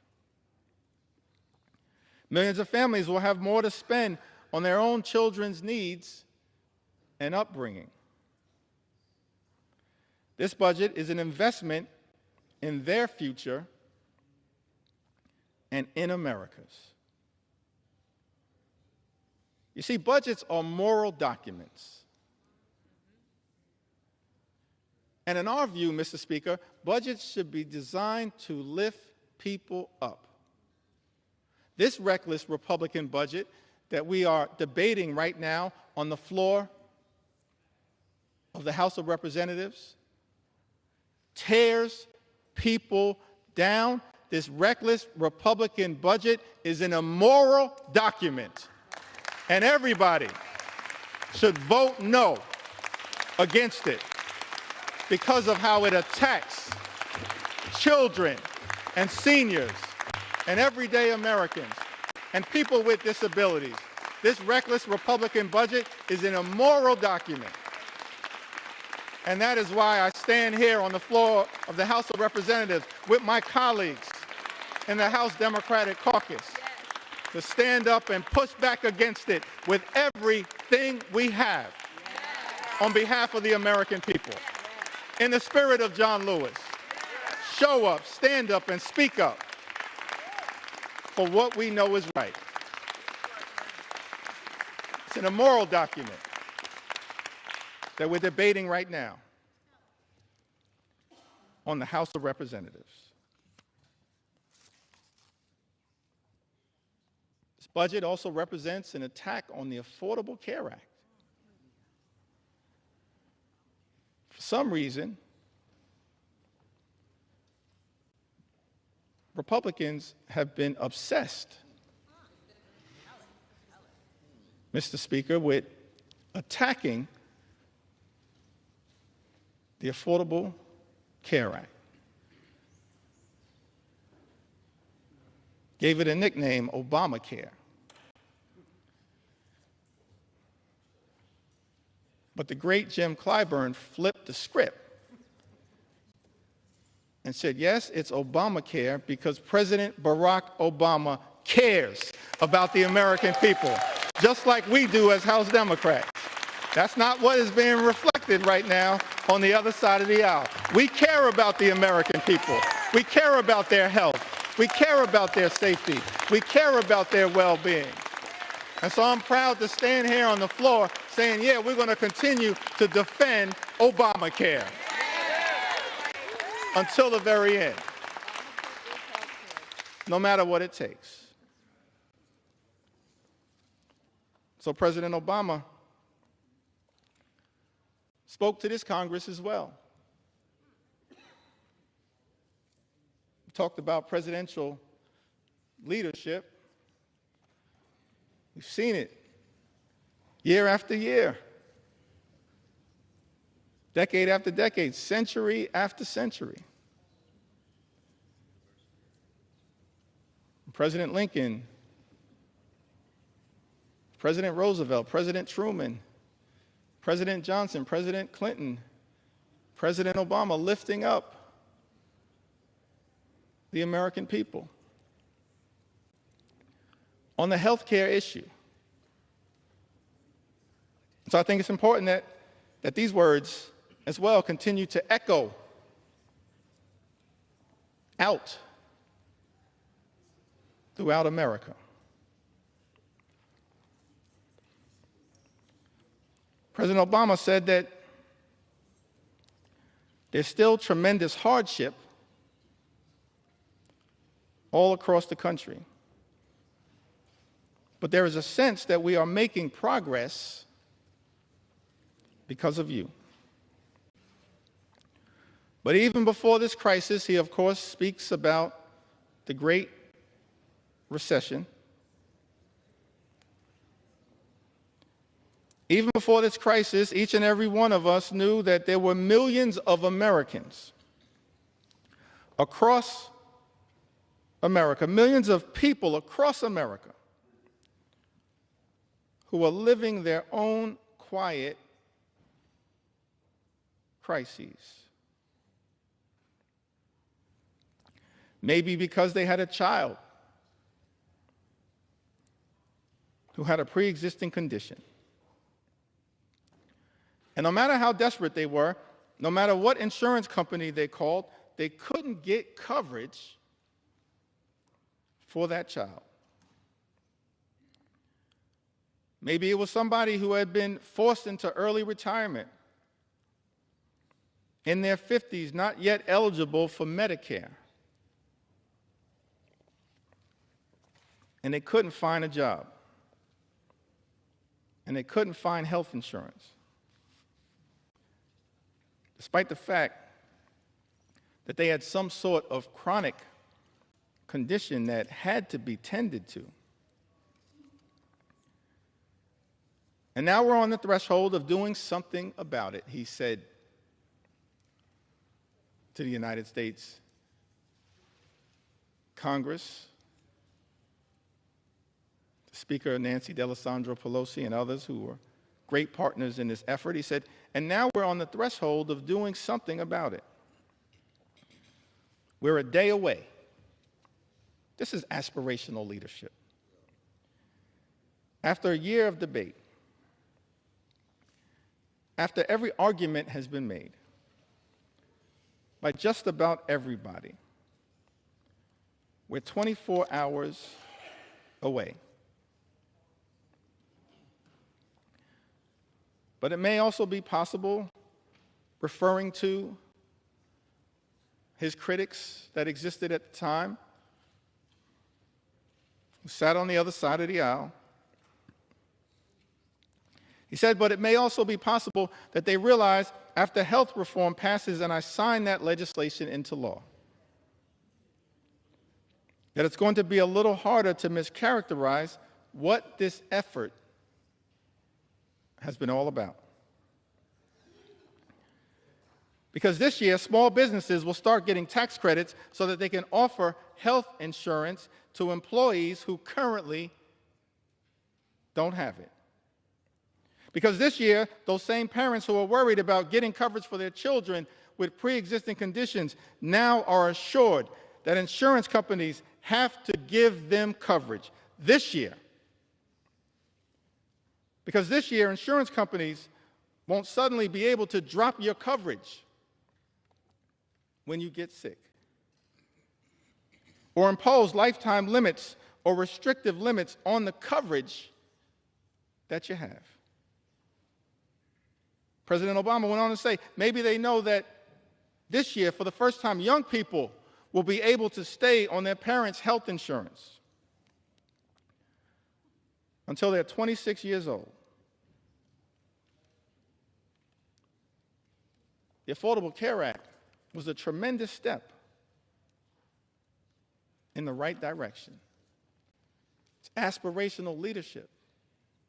Tens of millions of Americans now have health insurance coverage as a result of the Affordable Care Act.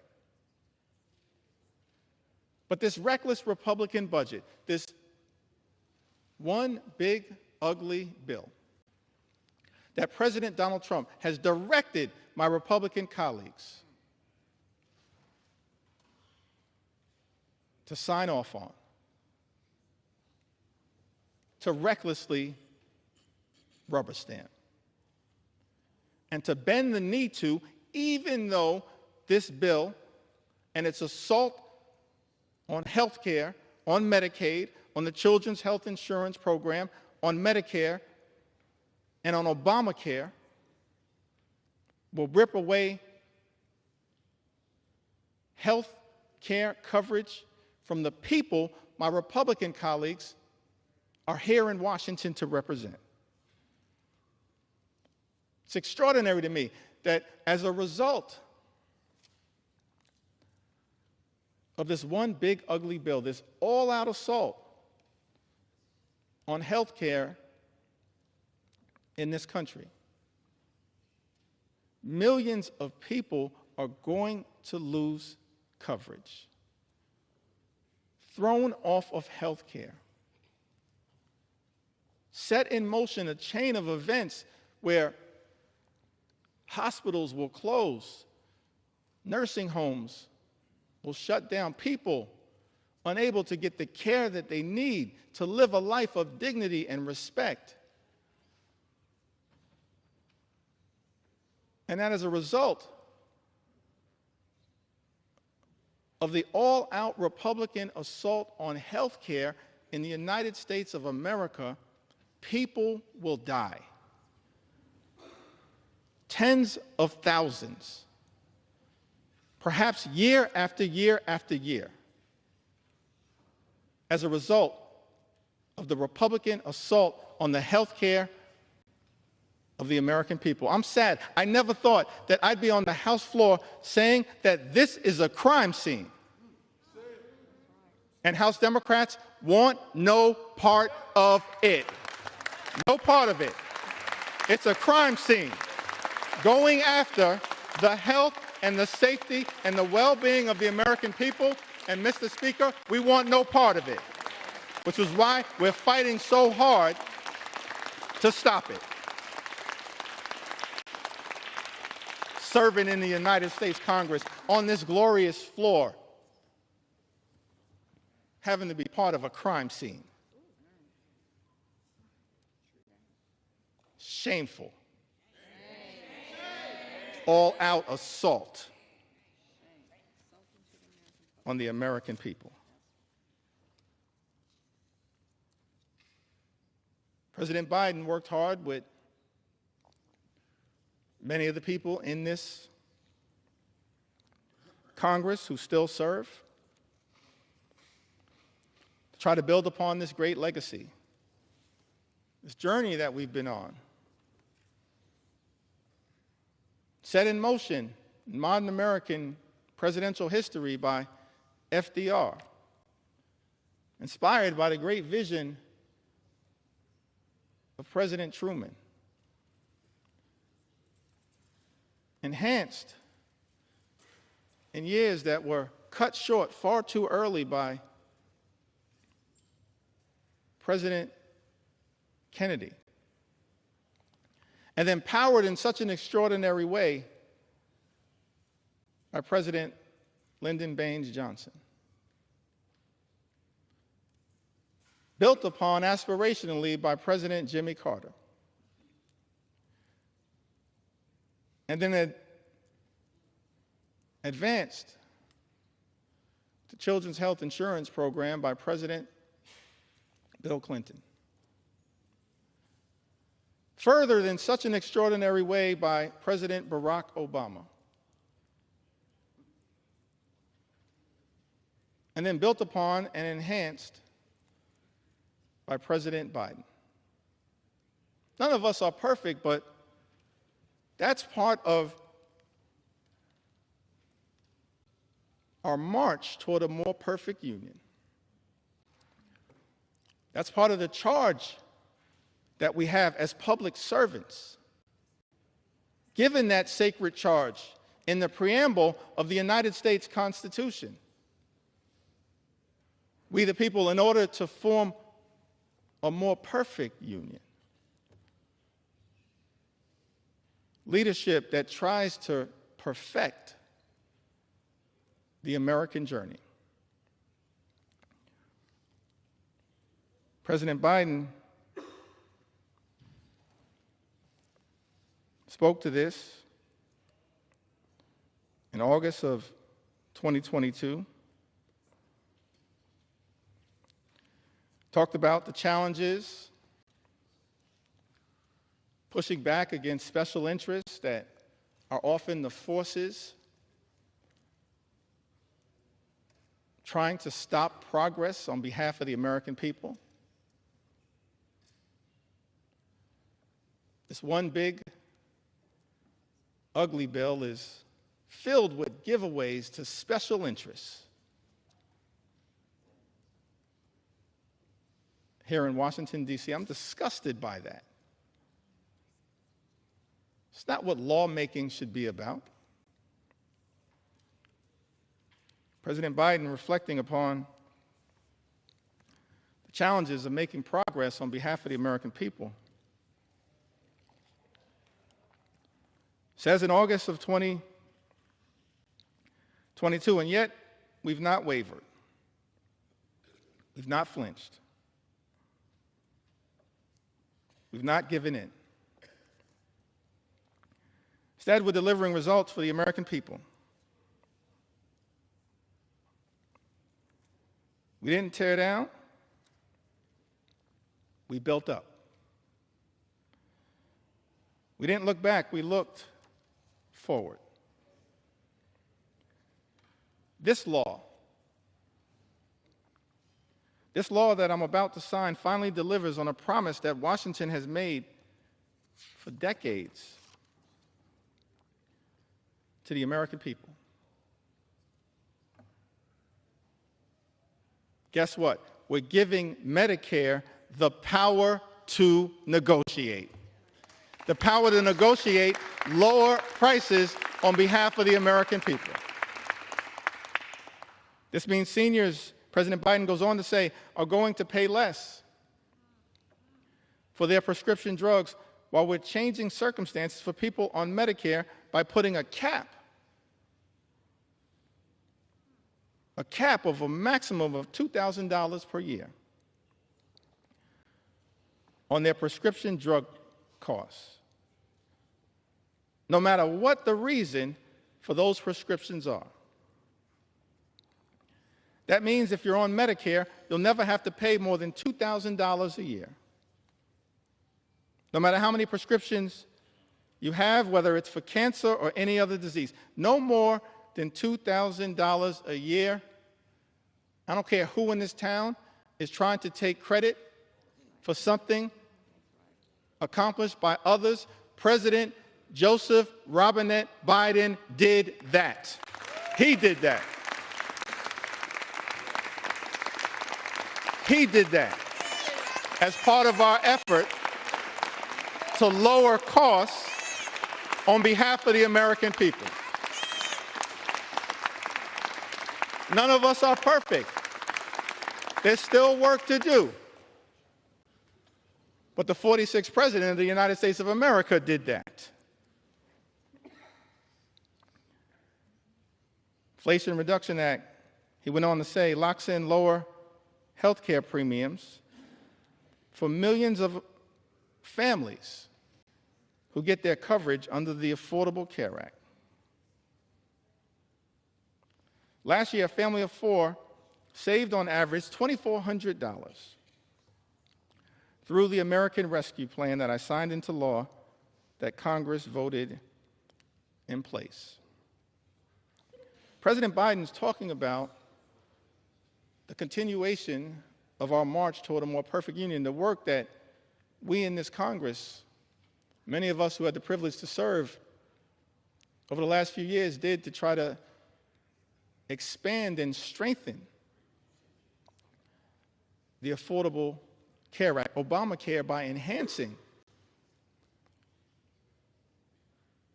premium tax credits available so that millions of additional Americans would actually have the ability to get access to health care. And in this one big, ugly bill, Republicans are setting in motion the explosion of those tax credits that are designed to provide affordable health care coverage to the American people.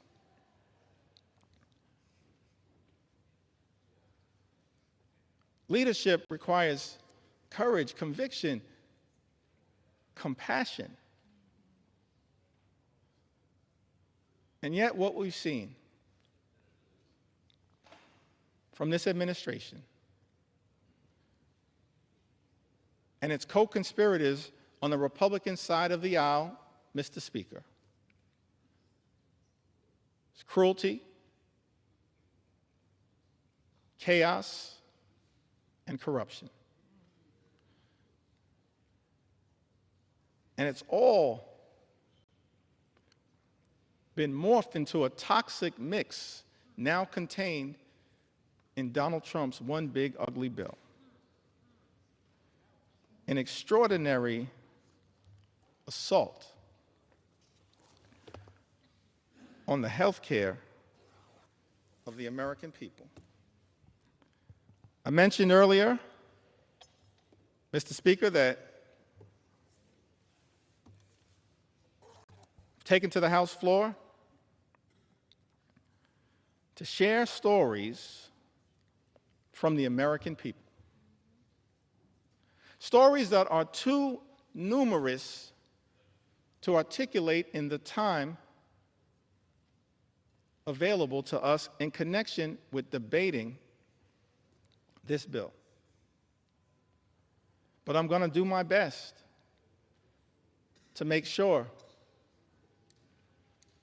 that we have a representative sample of why so many Americans all across this country went to bed in fear and are now waking up in horror because Republicans are trying to jam this one big ugly bill down the throats of the American people. An assault on health care, an assault on nutritional assistance, an assault on children, an assault on veterans, an assault on farmers, an assault on everyday Americans. Crystal, who's also from the great state of Alaska, said that after my husband passed away suddenly, I was unprepared to pay all the bills as a part-time stay-at-home mom. And working part-time while my young girls were in school. I applied for SNAP benefits.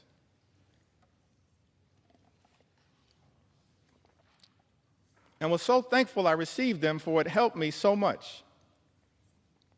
And I was so thankful it put food on our table. I didn't have to worry about how I was going to buy groceries while paying the other bills I had to take care of. The SNAP program has helped me many times, and through those times, I was struggling financially. And so I'm so thankful it was there when I needed it most. I am no longer on the program, but it was one of the biggest blessings in my life. During those hard years after my loss. Thank you to the government for helping me.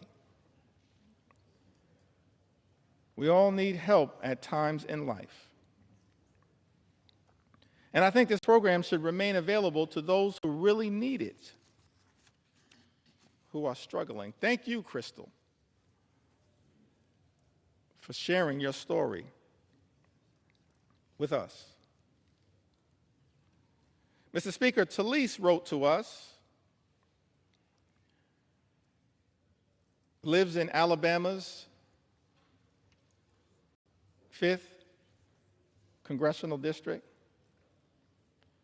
a district currently represented by Dale Strong. So thankful for the representation of my good friends Terry Sewell and Shamari Figures in the great state of Alabama. Talise writes to us, I'm a single mom doing everything with my one income. My ex-husband refuses to pay child support or split the cost of anything related to my daughter. If it wasn't for SNAP, we'd probably have very little in terms of food because I am always running on E.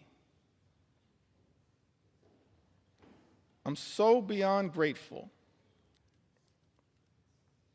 for the assistance.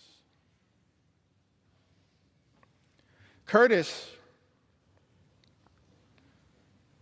writes to us, Mr. Speaker, from the great state of Arizona, in my disabled senior status, I would be in a dire nutritional status, if not mostly for the SNAP nutritional assistance, a godsend. For so many Americans, that is what SNAP has been, a godsend in a time of need. And now the nutritional assistance benefits will be ripped away from millions of Americans in Donald Trump's one big ugly bill, a bill that Republicans are prepared to recklessly rubber stamp.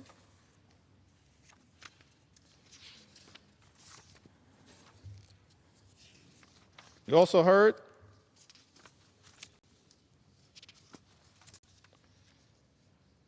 from Diana, great state of California. Diana writes, SNAP has helped my family tremendously during this difficult time. We really appreciate all the help. My husband was diagnosed with cancer, and we have a little one at home. It's been difficult taking care of everything. Please keep this benefit to help people get on their feet. Diana lives in the Inland Empire, California's 33rd congressional district, represented by the chairman of the House Democratic Caucus, Pete Aguilar. Diana, Pete Aguilar is fighting hard for you. Just like every single House Democrat are fighting hard for the American people to protect you as best we can from this cruel assault on nutritional assistance. We're going to continue to fight hard for you.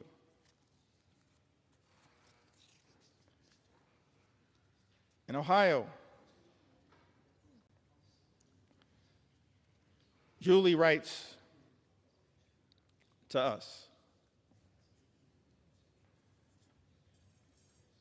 I'm so thankful for Amelia Sykes, Marcy Kaptur. Marcy Kaptur is the original gangster of the Ohio delegation. the longest serving woman in the history of the United States Congress, fighting hard on behalf of the people she incredibly represents. Along with Amelia and Shontel Brown and Greg Landsman, and of course, y'all know I couldn't leave out my big sister, Joyce Beatty.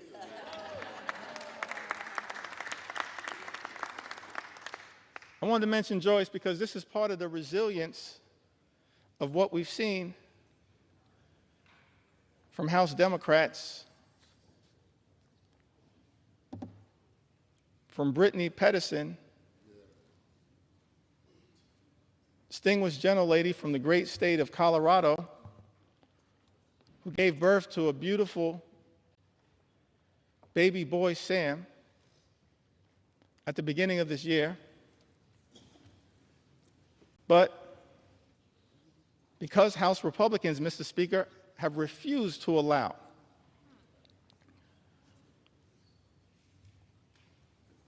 proxy voting, virtual voting for expectant mothers and new mothers throughout this year, shortly after giving birth, Congresswoman Brittany Pedersen, each and every week, often with her baby boy, Sam, has come to the United States Congress to stand with House Democrats in defense of the American people.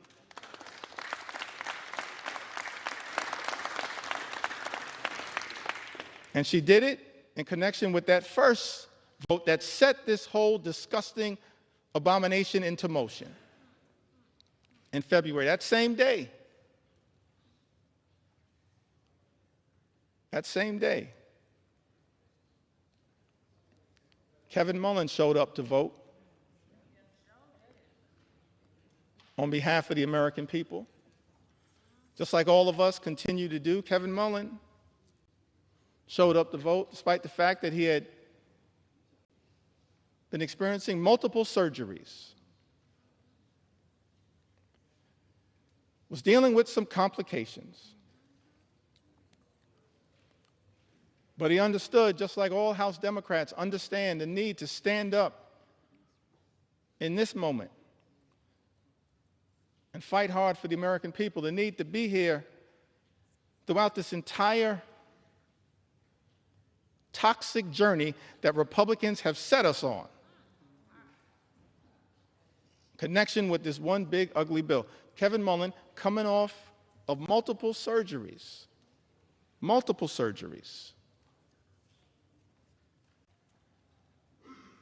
rolled out of his hospital bed,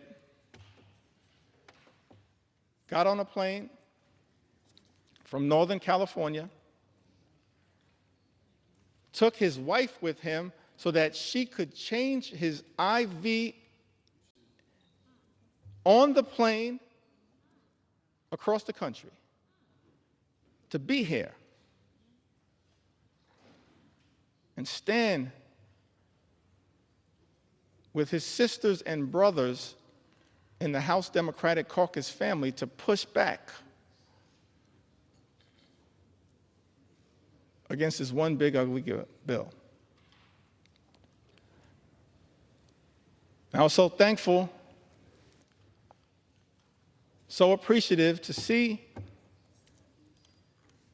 the great Joyce Beatty, who's been battling some issues, working her way through them, putting off surgeries for as long as she could. And yet, perhaps against some of the advice that she may have received, understood, as she said in her own words, the importance of being here on behalf of the American people, to stand up and push back against Trump's one big ugly bill, because it will have devastating consequences for everyday Americans. Thank you, Joyce Beatty, for your courage, your strength, and your resilience on behalf of the people that you represent in the great state of Ohio and people all across the country. That's what we do as House Democrats, and you're leading by example. And I could tell stories about every single one of us who in this moment recognizes that we have to keep rising to the occasion because of the extraordinary assault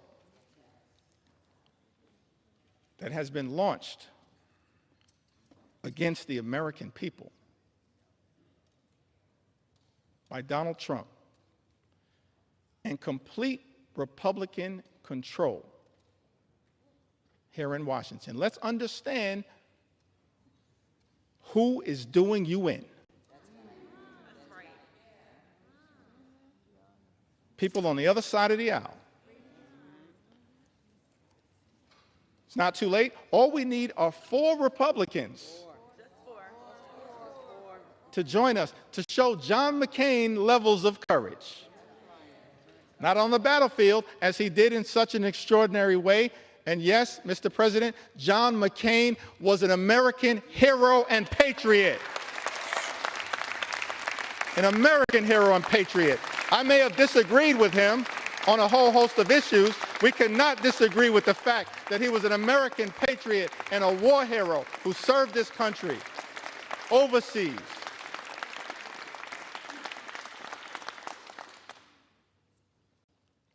And then he came back home after being a POW year after year after year.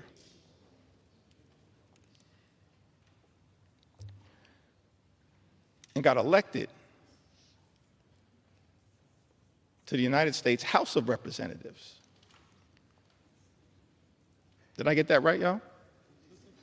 To the United States House of Representatives. Just making sure y'all are paying attention. All good things start in the United States House of Representatives, as far as we're concerned. And then he went over to the Senate. And then in one of his final acts of courage, he pushed back against the effort to rip away health care from millions of Americans. All we need is 4 Republicans to show John McCain levels of courage when it comes to protecting the health, the safety, and the well-being of the American people, protecting the nutritional assistance of the American people. I think earlier today, I may have neglected to mention the leadership of Jim McGovern, who's done an extraordinary job leading the charge on the Rules Committee as we've pushed back against this all-out assault on the American people. Hour after hour after hour after hour, Jim McGovern, the members of the Rules Committee, and so many members of the House Democratic Caucus pushing amendment after amendment, debating hard against this one big ugly bill on behalf of the American people. Jim McGovern, of course, longtime champion for combating hunger in the United States of America.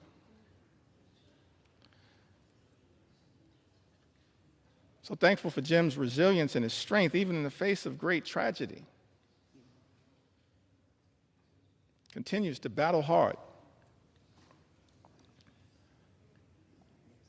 on behalf of the American people. Julie writes, SNAP has been an amazing help to my family. Very grateful to receive it. I'm a single mom of twin 13-year-old girls I've been on my own with my girls since they were 1 and have never received child support. I do work. People who receive Medicaid work.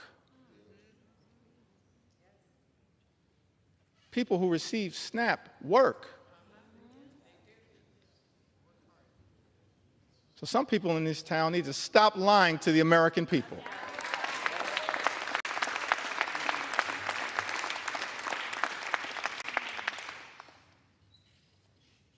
Mr. Speaker, I said some people in this town need to stop lying to the American people. Julie said, I do work. But don't make enough money to cover all my expenses. It's a big misunderstanding that people on SNAP don't have jobs.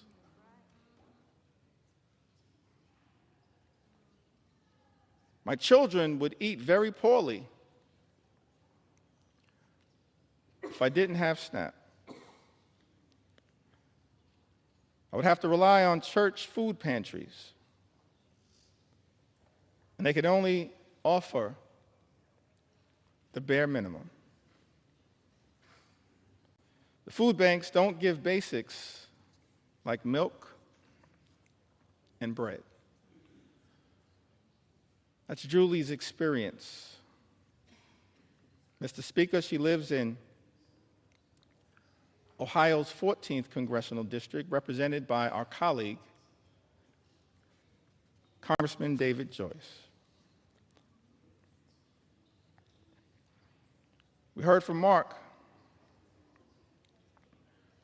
from the Commonwealth of Pennsylvania. Mark says, I've collected Medicaid and SNAP benefits for over a decade now. I may well have found myself in a worse place if not for these programs. Giving freely and charitably is the way of Jesus.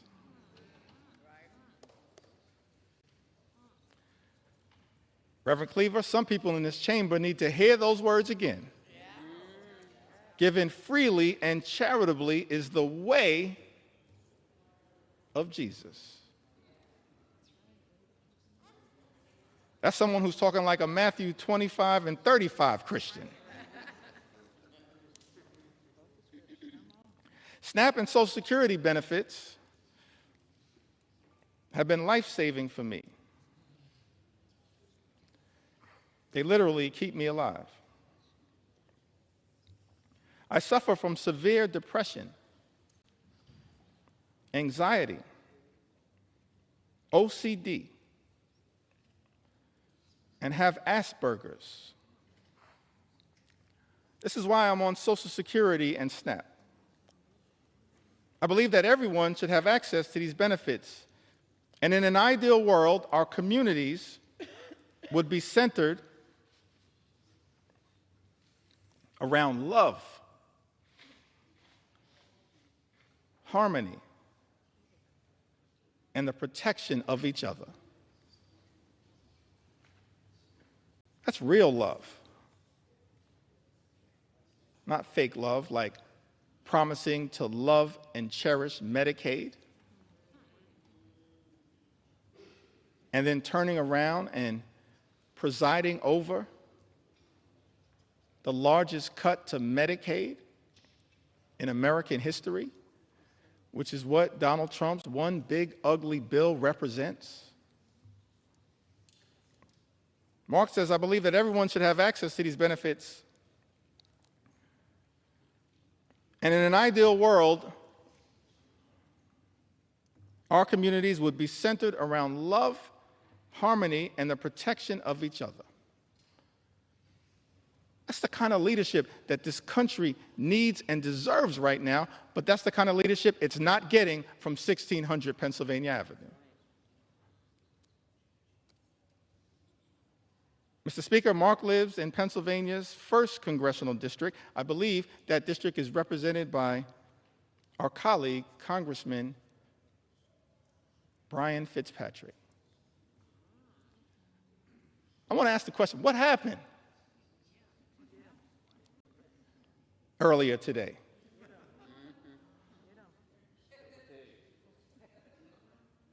How was it that a few hours ago, several of my Republican colleagues had principled opposition to Donald Trump's one big, ugly bill? Several hours ago, how is it that so many of our Republican colleagues, Mr. Speaker, had principled opposition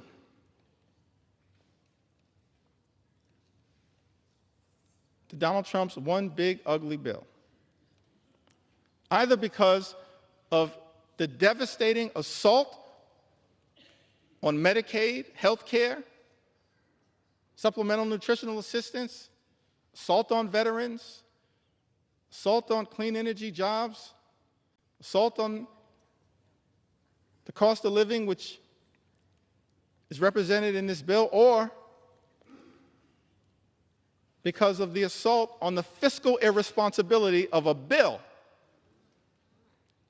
that will explode the deficit, increase the debt by trillions of dollars, send us on a death spiral potentially as it relates to our economy. How is it, Mr. Speaker, that so many of our colleagues on the other side of the aisle had principled opposition just a few hours ago and now seem prepared to fold on the floor of the House of Representatives? Don't you have some responsibility, Mr. Speaker, to say to the American people what happened? What deals were cut? What occurred in the back room? It will all come out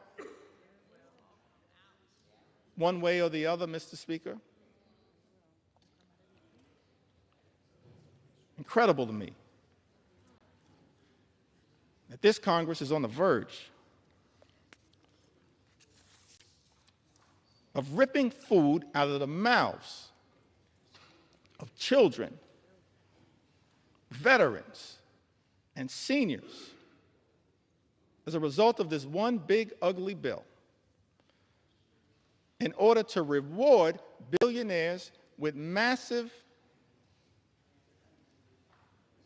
tax breaks and exploding the debt in the process. I mentioned earlier in my remarks that as House Democrats, we envision a different country than the one that is being ravaged by such extremism right now. Imagine a country where every single American can afford to live the good life.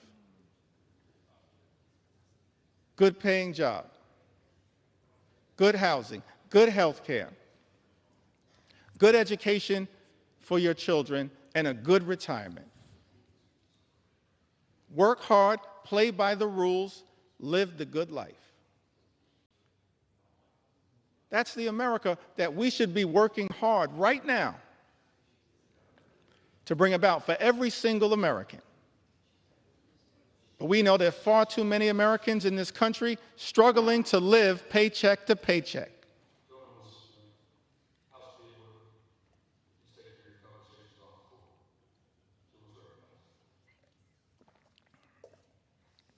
Thank you, Mr. Speaker. That should not be the case in this great country. The wealthiest country in the history of the world, a country that has become far too expensive for far too many people. Donald Trump promised to lower the high cost of living on day one. He made that promise to the American people. Made that promise, hadn't happened on day one, hasn't happened on month 1, month 2, month 3, month 4, month 5, month 6. It's not happening. Mr. Speaker, costs aren't going down. Costs are going up in the United States of America. Life is becoming more expensive. And it seems to me that in this great country, this Congress should be working hard to build an affordable economy for hardworking American taxpayers. That's our plan. That's our vision. That's our goal as House Democrats, an affordable economy for hardworking American taxpayers.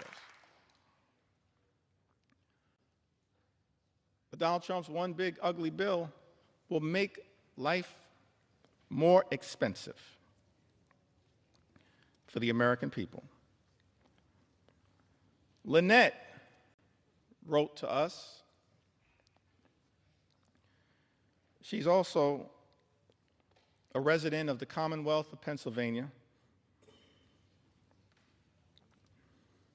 She said, I'm a single mom of 3 girls. Although my 2 older girls are out of the home, they and I struggle. I work full time, but it's not enough to get by. Without the help of SNAP and Section 8, I would not be able to afford anything. I sacrifice every day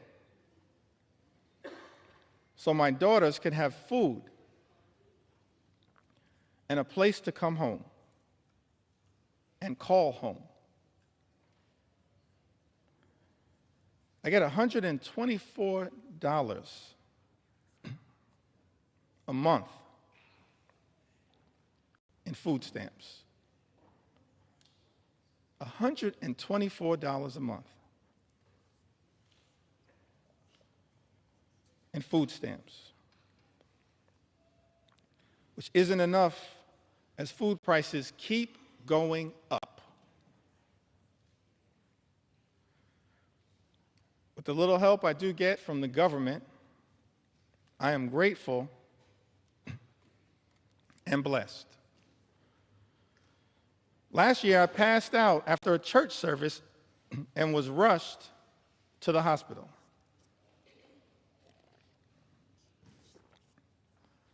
I didn't have any insurance at this time, but I was treated.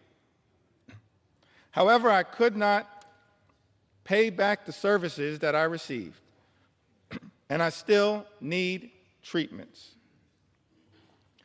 I have been choosing to pay for rent and food,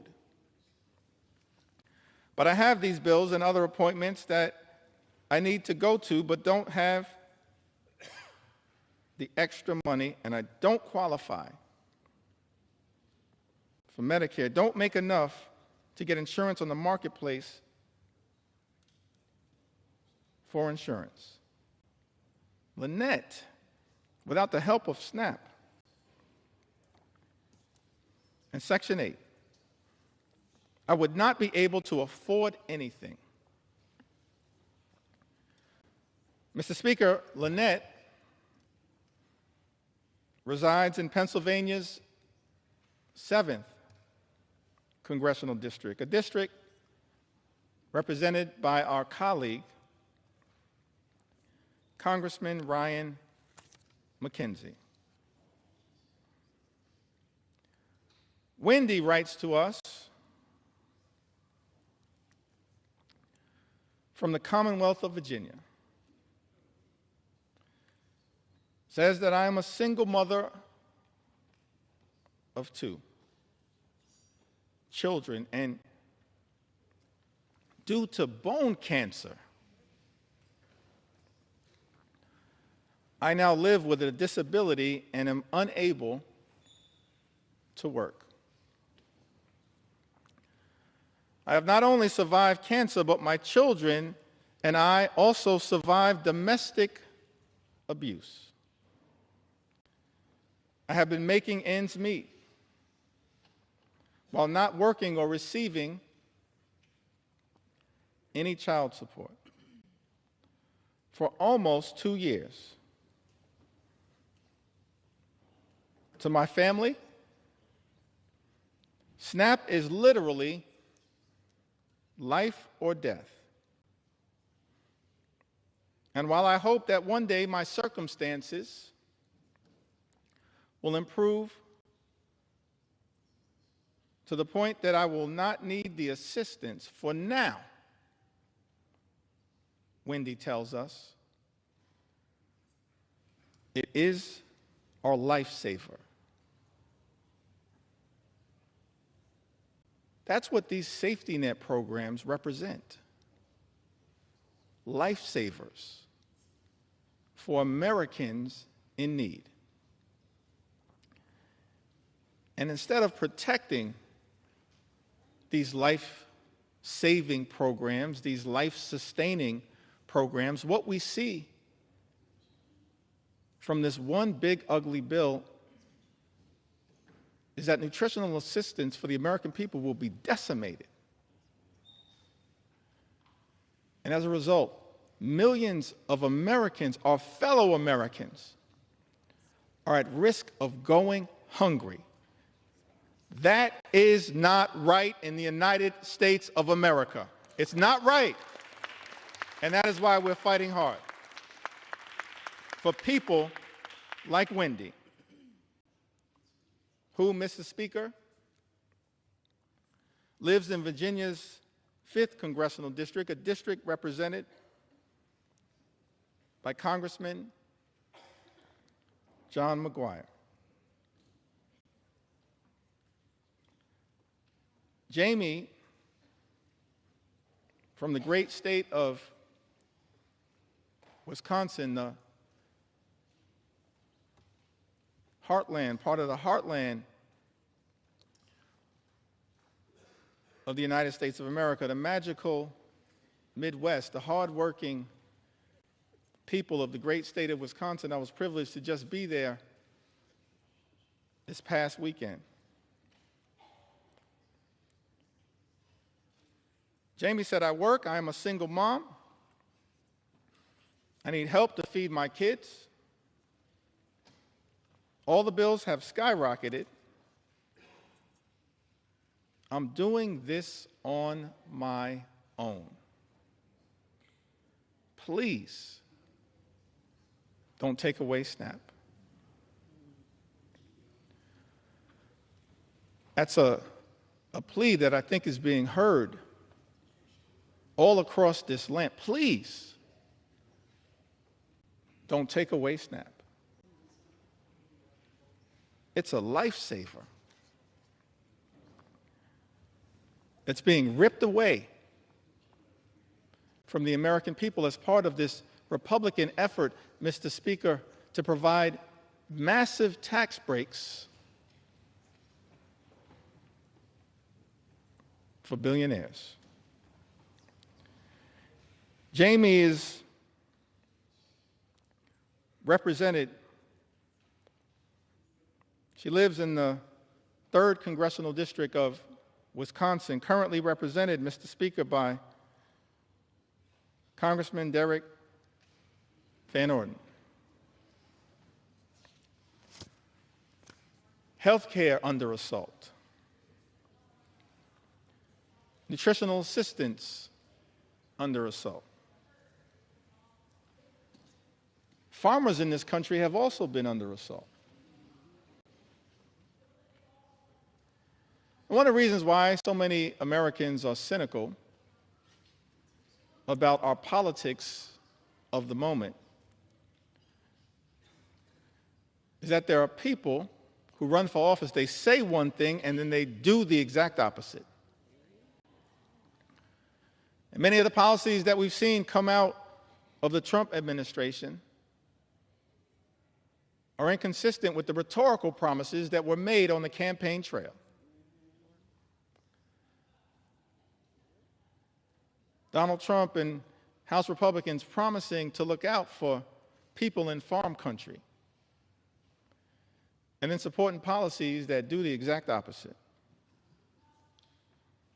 April is from Iowa.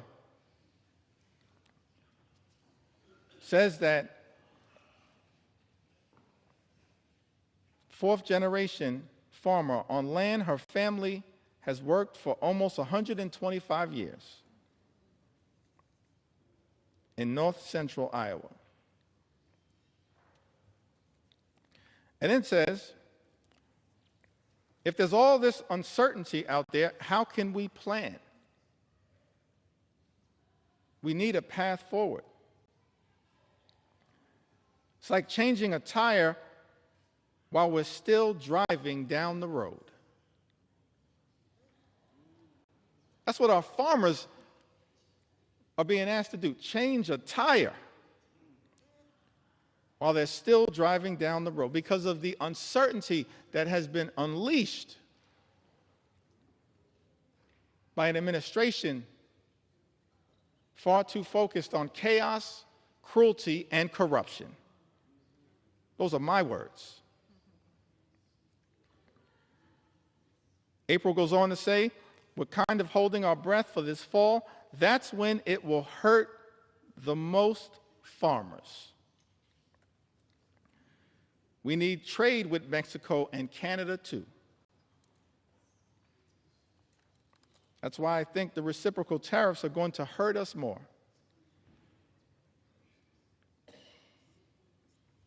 We get fertilizer from Canada. We get parts and products made in Mexico. As House Democrats, we're focused on creating more good-paying jobs,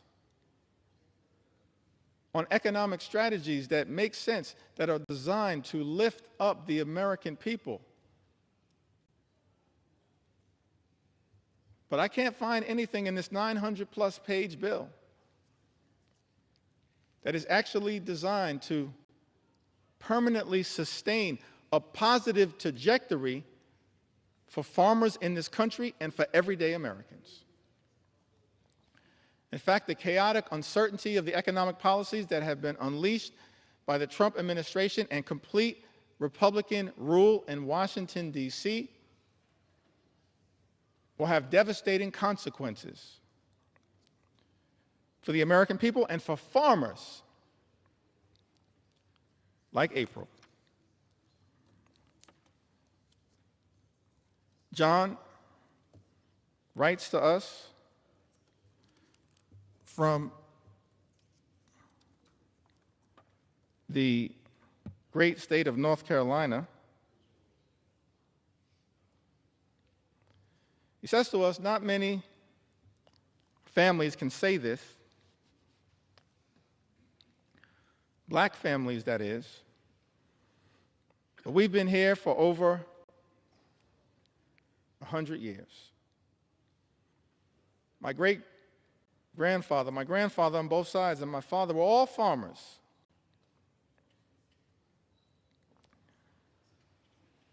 Honestly, I cannot understand it. I have not heard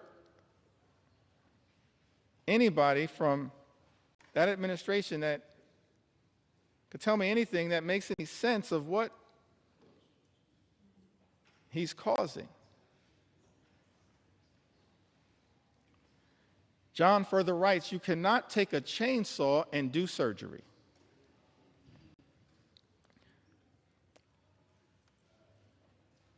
I'm going to plant about 50% less than I would normally because I don't know what the price is going to be. I don't want to take the risk of putting even more out there.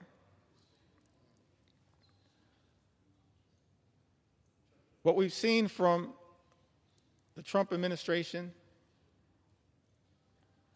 from this so-called DOGE effort, and from our Republican colleagues, Mr. Speaker, is deeply troubling. Republicans are trying to take a chainsaw to Social Security, a chainsaw to Medicare, a chainsaw to Medicaid, a chainsaw to the health care of the American people, a chainsaw to nutritional assistance for hungry children, a chainsaw to farm country, and a chainsaw to vulnerable Americans. But as House Democrats, we're here to make clear, Mr. Speaker, we're determined to take a chainsaw to Project 2025. A chainsaw, a chainsaw, a chainsaw to Project 2025 on behalf of the American people. We don't want this country to go backward. We want this country to go forward. And so no matter what it takes, no matter how long it takes, we're going to take a chainsaw to your Project 2025. That's what we're prepared to do.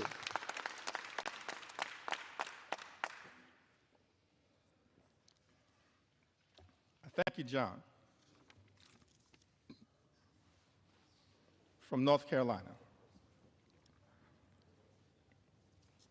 One last farmer whose voice I want to elevate at this moment. And then I'd like to have a discussion about, anchored around some of the things that our Republican colleagues, Mr. Speaker, have said during this entire process. Correspondence that has been written by Republicans as it relates to this one big ugly bill. Correspondence that I'm struggling to understand now, because it appears that almost every single House Republican is prepared to recklessly rubber stamp Donald Trump's extreme agenda and sign off on this one big ugly bill. So I'm going to go through some of the correspondence momentarily that maybe at some point our Republican colleagues can help us figure out. But I want to enter into the record one last story from a farmer. Can we respect the farmers in the United States of America? Can we respect them?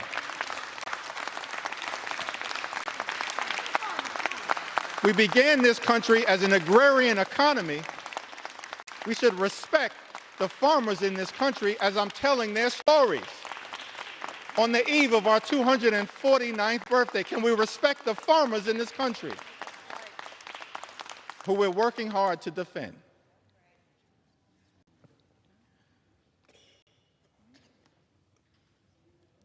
Susie is from Missouri. In a district, Mr. Speaker, represented by Ways and Means Chairman, our colleague, Jason Smith. She writes to us, she says that Susie and her husband, they moved back to her family farm over 2 decades ago, where they raised their children, including a son with complex medical needs who relies on Medicaid for essential therapies and care. Over the years, Susie has seen firsthand how Medicaid has been a lifeline for families like hers, especially in rural communities. A proud mother and daughter of hardworking Missourians, Susie apparently has voted for both Democrats and Republicans, and her husband is a registered Republican. But as farmers, they both believe that access to health care should never be a partisan issue. We agree. Thank you, Susie. Access to health care in the United States of America should never be a partisan issue. It should never be considered a privilege just for the wealthy, the well-off, and the well-connected. It is a right that should be available to every single American, and that is what we are fighting hard right now to defend here in the United States of America, and to push back against this one big, ugly bill.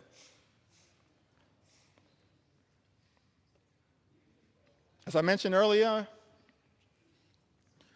in the time that I have remaining, I certainly want to share the story of some of our veterans. Share a few stories of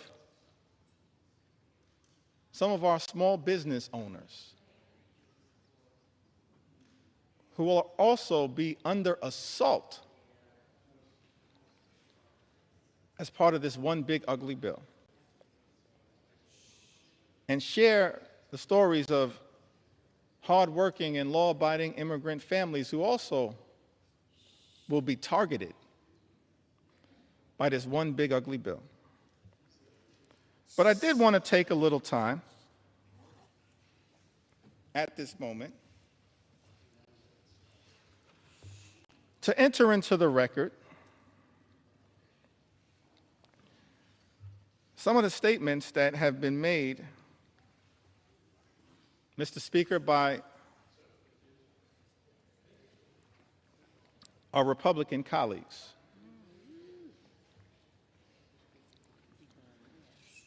That I just don't understand. I mean, I am flummoxed by some of these statements. I've always wanted to use that word, y'all. Gentlemen will suspend. House will be in order. Please take your conversations outside the chamber. Please take your conversations outside the chamber. Gentleman's recognized. Thank you, Mr. Speaker. I was hoping to seek some clarification at some point after I'm able to yield the floor. But I'm still here to take my sweet time on behalf of the American people.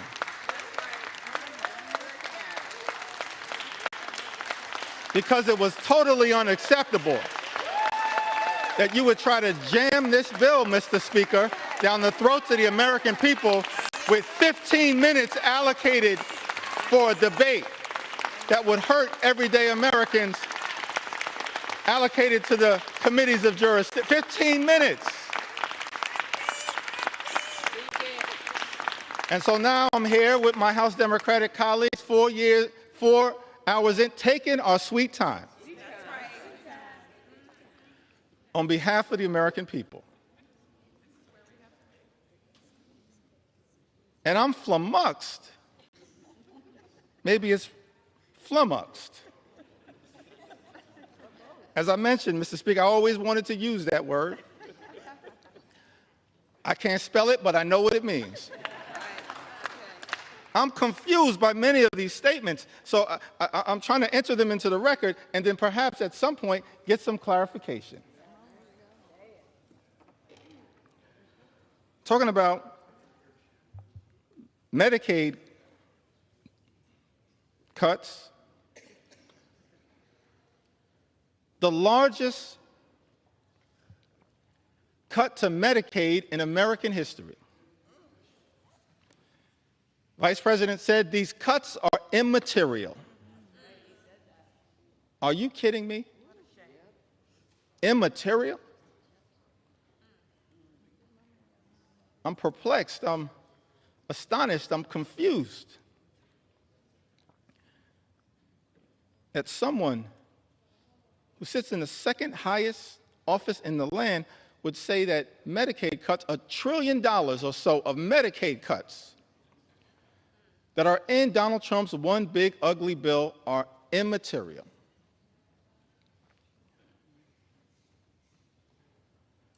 I'm confused, Mr. Speaker, by the statement that was made by the former Senate Majority Leader, Mitch McConnell, who, when talking about the Medicaid cuts that millions of Americans have been reaching out to us, pouring into us their heartfelt concerns at the devastating impact that these Medicaid cuts will have on their health, their safety, and their well-being. I'm confused, Mr. Speaker, by the statement that Mitch McConnell made. He said, people will get over it.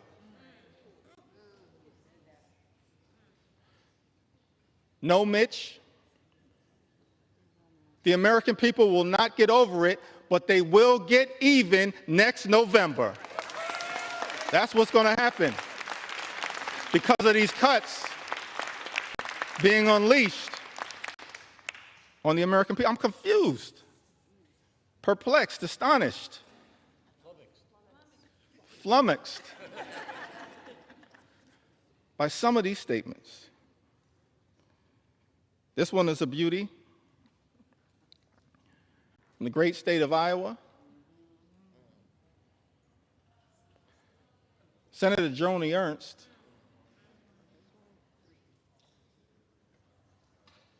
she showed up at a town hall meeting in Iowa. First of all, I'll give her credit for showing up at a town hall meeting because House Republicans were instructed not to show up at town hall meetings.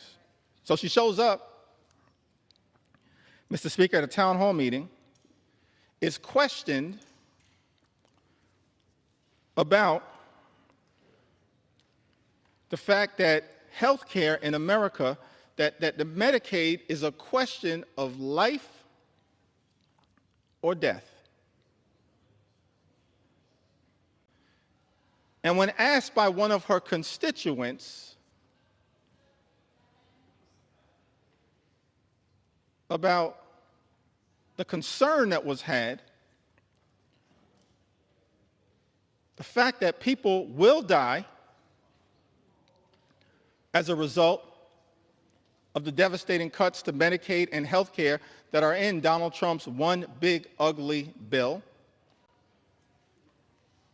Senator Ernst says, we're all going to die anyway.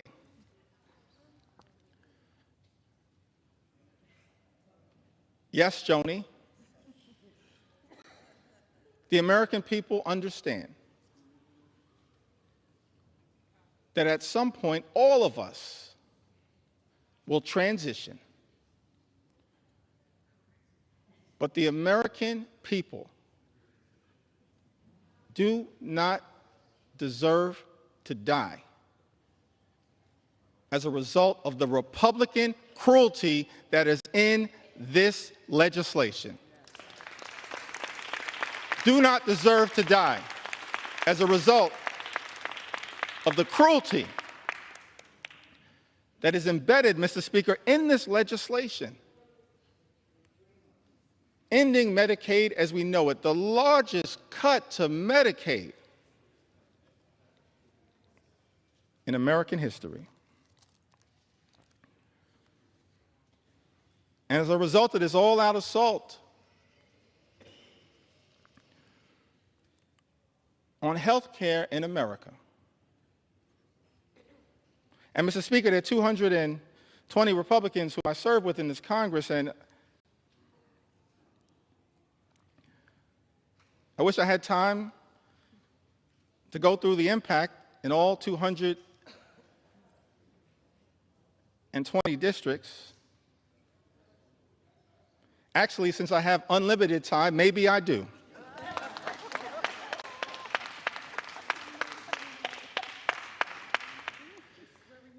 But, Mr. Speaker, I figured that, I'll start in my home state of New York.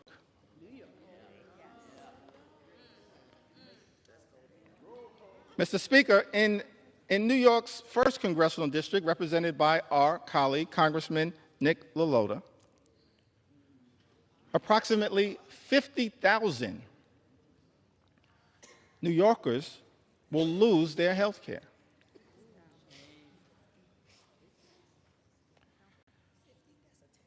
In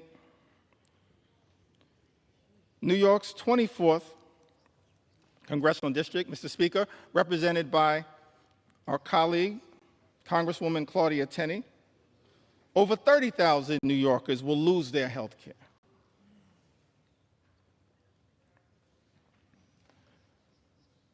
In parts of Western New York and upstate district, New York 23, currently represented by Congressman Nick Langworthy, approximately 35,000 New Yorkers will lose their health care as a result of Trump's one big ugly bill.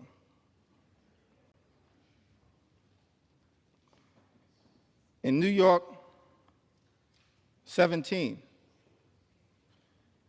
currently represented by Congressman Mike Lawler, more than 30,000 New Yorkers will lose their health care. In New York 21, the North Country,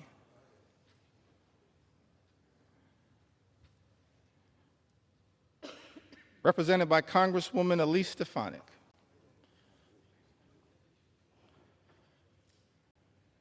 welcome back to Congress. I'm sorry it did not work out for you. That's a lesson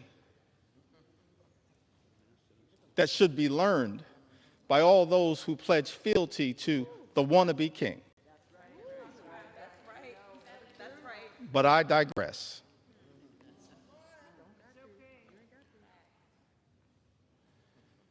New York's 21st congressional district, currently represented by Congresswoman Elise Stefanik, approximately 44,000 New Yorkers will lose their health care.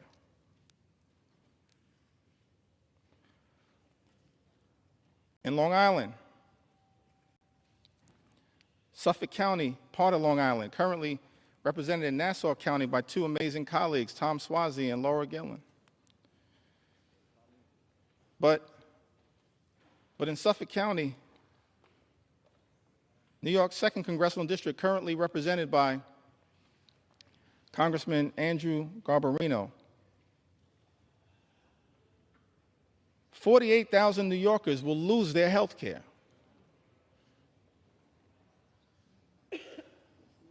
In Suffolk County, in New York's 2nd congressional district, as a result of Trump's one big ugly bill. And in the 11th congressional district, a district that includes all of Staten Island, a district, Mr. Speaker, currently represented by Congresswoman Nicole Malliotakis, more than 50,000 New Yorkers will lose their health care as a result of Donald Trump's one big ugly bill on Staten Island and in New York's 11th congressional district. I don't think the Wu-Tang Clan would approve of that.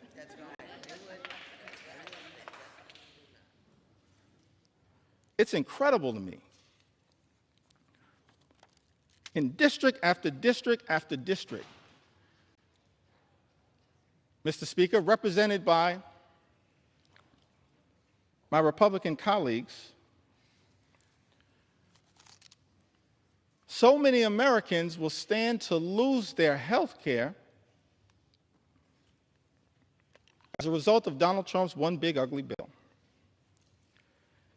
Now, this is not just a Democratic perspective. We stand by that perspective. We'll continue to articulate that view and forcefully defend the health care of the American people, but it's not just a Democratic perspective. And so I thought that it was important that we enter into the record some of the words, Mr. Speaker, of members of the House Republican Conference who wrote directly to you, Mr. Speaker, in their own words, talking about the challenges of this one big ugly bill. February 19th of this year, in a letter written to the Honorable Mike Johnson, Speaker of the United States House of Representatives, the subject line was, "Protecting American Communities in the Budget Reconciliation Process." For all of the American people who may be watching the floor of the House of Representatives right now, that's the process that we're in. It's one big ugly bill. Mr. Speaker, Republicans chose to go down this road because Republicans are uninterested in actually trying to find bipartisan solutions to solving problems on behalf of the American people. And so we're in this budget reconciliation process that can avoid the filibuster in the United States Senate. And Republicans, Mr. Speaker, have been uninterested in trying to actually find bipartisan common ground. We're the party of common sense. Let's be clear about that. I'm going to be spending some time on the road talking about what common sense really is all about. Common sense certainly is not taking health care away from the American people. And so in this letter on February 19th, and I got a lot of statements that have been entered into the record, but I figured we'd start with this one. February 19th, Dear Speaker Johnson, as members of the Congressional Hispanic Conference, that's different than the Congressional Hispanic Caucus. The Congressional Hispanic Caucus right now is fighting hard on behalf of the health care of the American people. On the Democratic side, I call that the real CHC. The Congressional Hispanic Caucus is fighting hard on behalf of the American people. But this is a letter as members of the Congressional Hispanic Conference. Mr. Speaker, as you know, these are Republicans here in the House of Representatives. And those who represent sizable Hispanic populations. We are writing to express our concerns regarding possible funding decisions stemming from the House Budget Resolutions Committee instructions advanced on February 13, 2025. Those budget instructions, by the way, were what set this whole toxic process in motion that has resulted in this moment that we find ourselves in right now on the floor of the House of Representatives, connected to this one big ugly bill. And in this letter, it says that while we fully support efforts to rein in wasteful spending and deliver on President Trump's agenda, let me park right there parenthetically for a moment. Nothing in this bill is about waste, fraud, and abuse. Nothing is doing anything meaningful about waste, fraud, and abuse. The letter continues, it is imperative that we do not slash programs that support American communities across our nation. It then goes on to say that the House Budget Resolution proposed $880 billion in cuts to programs under the jurisdiction of the House Committee on Energy and Commerce, with Medicaid expected to bear the brunt of these reductions. Their words, not our words. Nearly 30% of Medicaid enrollees are Hispanic Americans, and for many families across the country, Medicaid is their only access to health care. Slashing Medicaid would have serious consequences, particularly in rural and predominantly Hispanic communities, where hospitals and nursing homes are already struggling to keep their doors open. Mr. Speaker, these are members of the House Republican Conference warning about the devastating impacts of this one big, ugly bill. It goes on to say that the House Committee on Education and the Workforce has been tasked with cutting $330 billion where federal aid for higher education, such as Pell Grants, may be a target for reductions. Once again, let me park right there parenthetically to make the observation. This bill also assaults higher education in the United States of America. That's a disgrace. And Mr. Speaker, members of the House Republican Conference predicted that that would occur. Their words, not our words. House Committee on Education and the Workforce has been tasked with cutting $330 billion where federal aid for higher education, such as Pell Grants, may be a target for reductions.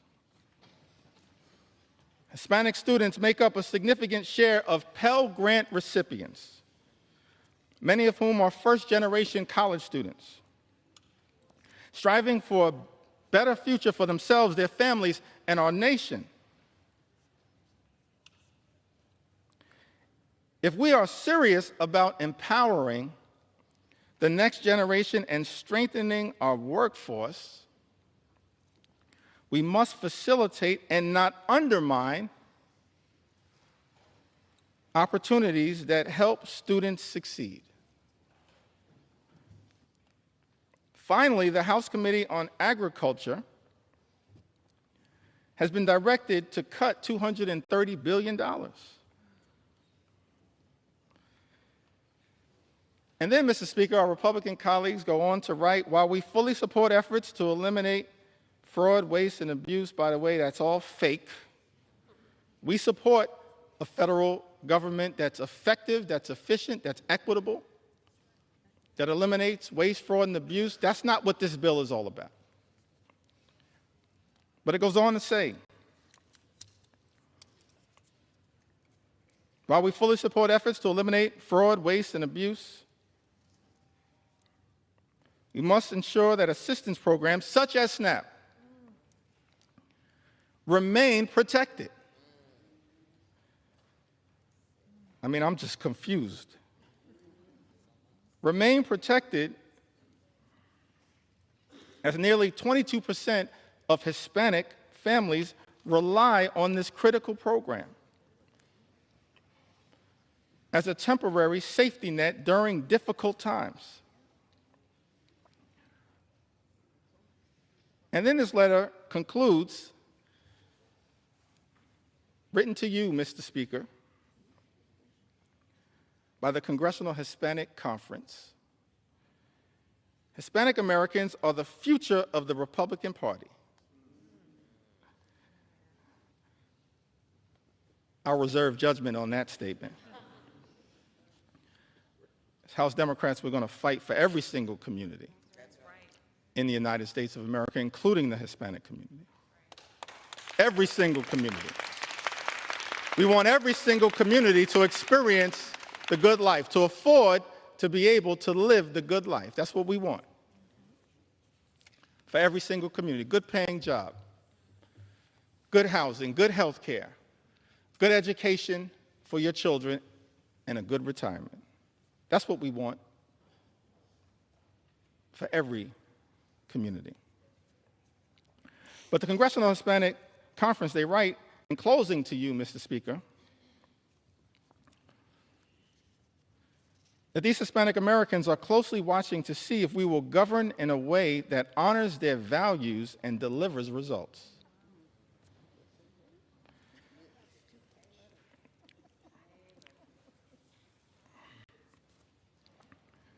Just to make sure that appropriate authorship is conferred, I'm going to enter the names of the signatories to this extraordinary letter. Mr. Speaker, Tony Gonzalez, Nicole Maliatakis, Monica de la Cruz, David Valadeo, who represents more Medicaid recipients than any other member of Congress, Juan Ciscomani, Rob Bresnahan, what a beauty, James Moylan, Kimberlyn King Hines. They all signed this letter. And the question that many Americans have to ask right now is that after signing a letter indicating your commitment, Mr. Speaker, to protecting Medicaid and SNAP and access to affordable higher education through Pell Grants, how is it possible that, Mr. Speaker, some of our Republican colleagues will turn around and devastate Medicaid, devastate supplemental nutritional assistance, and devastate the ability of Hispanic communities to achieve the type of upward mobility, in part through higher education, that is talked about in this letter? That letter was written in February. And then we go to March. Can I talk about it?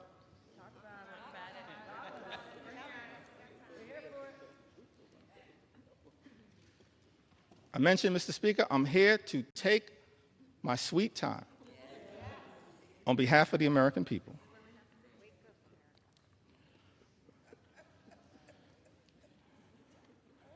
And so on March 9th, there's a letter that's written to Ways and Means Chairman Jason Smith, Mr. Speaker. By my count, 21 Republicans signed this letter. And it's about the importance of the clean energy economy in the United States of America. I would assume, based on this letter, that all of the signatories to this particular piece of correspondence are now horrified by the attack on clean energy jobs, and the clean energy economy in this one big ugly bill. But we'll see shortly, because everyone is going to have to go on record. But in this particular letter, written on March 9th, Mr. Speaker, 21 members of the House Republican Conference write to Chairman Jason Smith. Countless American companies are utilizing sector-wide energy tax credits, many of which have enjoyed broad support in Congress to make major investments in domestic energy production and infrastructure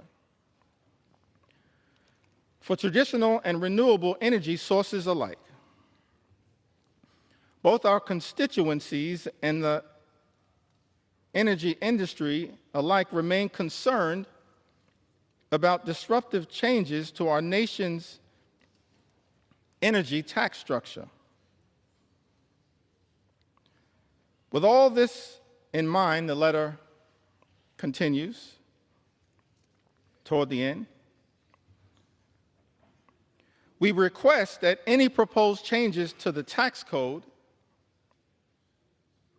be conducted in a targeted and pragmatic fashion that promotes conference priorities without undoing current and future private sector investments,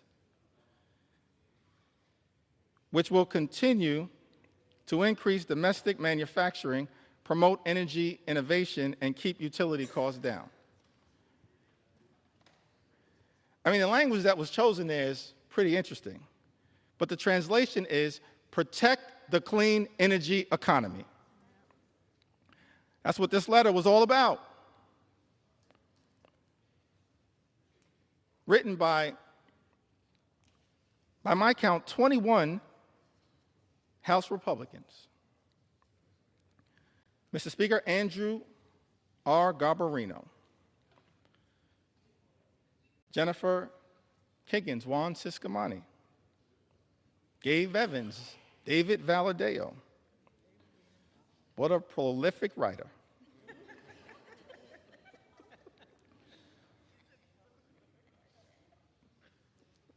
Mark Amadei, Michael Lawler, Young Kim, Don Bacon, Vince Fong, Jeff Hurd, Tom H. Kane, Jr., Nick LaLota, John James, Ryan McKenzie, Rob Bresnahan, Marionette J. Miller Meeks, Earl L. Buddy Carter, Dan Newhouse, Eric Hoshin, and David P. Joyce. All writing in support of a clean energy economy. We as House Democrats, we know that there's an all-of-above approach that is underway right now, but we support wind and solar energy, renewable energy, because renewable energy is cheaper energy, and cheaper energy means reducing the high cost of living for everyday Americans. That's what we as House Democrats support. And yet, I'm perplexed because this letter was written, but the one big ugly bill represents an extraordinary and unprecedented assault on clean energy and cheaper energy in the United States of America. Mr. Speaker, I asked the question, what are those 21 Republicans going to do when it comes to voting for this one big ugly bill?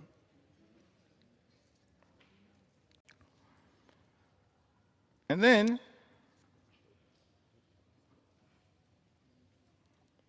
we've got another letter in April. So we've got a February letter, a March letter, an April letter. Quite elegant with these letters.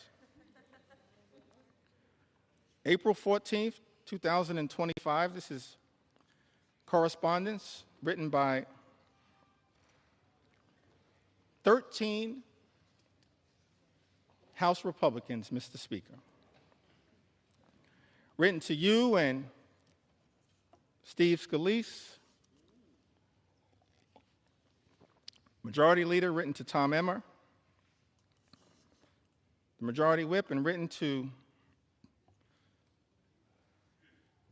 Brent Guthrie, the Chairman of the Energy and Commerce Committee. It says, as members of Congress who helped deliver a Republican majority, many of us representing districts with high rates of constituents who depend on Medicaid, we would like to reiterate our strong support for this program. By the way, a program that the one big ugly bill now will cut and devastate, gut, Mr. Speaker, by almost $1 trillion. In this letter, 13 Republicans say we would like to reiterate our strong support for this program that ensures our constituents have reliable health care. Balancing the federal budget must not come at the expense of those who depend on these benefits for their health and economic security. Mr. Speaker, that's their words, not our words.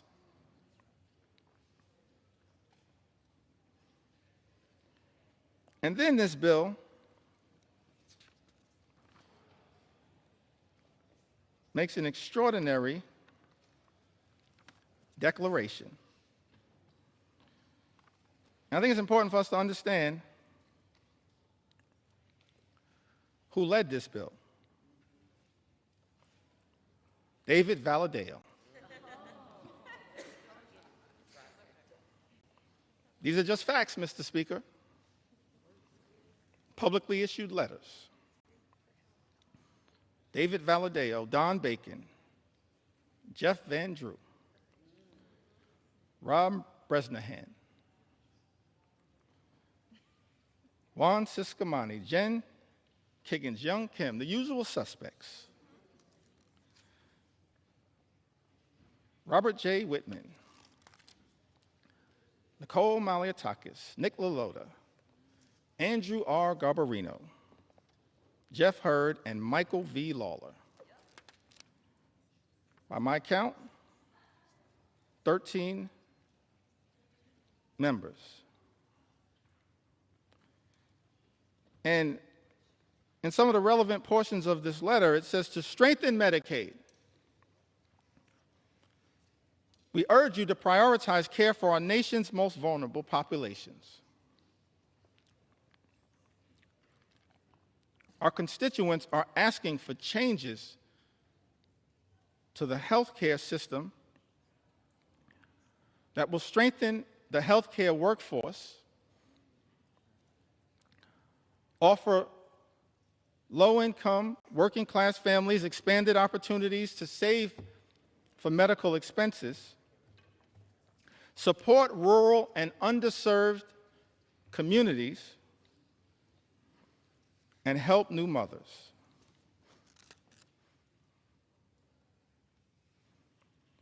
And in the second paragraph of this letter dated April 14, 2025, Mr. Speaker, these 13 members of the House Republican Conference make this extraordinary representation. It says, however, we cannot and will not support a final reconciliation bill that includes any reduction in Medicaid coverage for vulnerable populations. This bill represents the largest cut to Medicaid in American history. It will devastate vulnerable populations all across America. And so the reality is, all 212 House Democrats are going to stand up and protect the health care of the American people. We're going to protect the Medicaid of the American people against this assault on vulnerable communities. And I'm looking forward to all 13 of you joining us to protect the health care of the American people that you represent. That's the promise, Mr. Speaker, that your Republican colleagues made in this April letter. What's changed? We're looking forward to all 13 Republicans in this letter joining us to protect the Medicaid of the American people.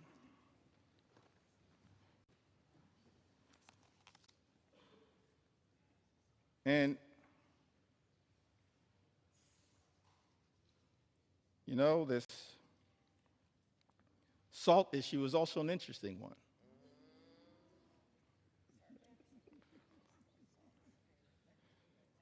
Statement was issued on May 8th from my colleagues in the New York delegation: Elise Stefanik, Andrew Garbarino, Nick LaLota, Mike Lawler. Just facts right now. Big talk about standing up to protect the state and local tax deduction.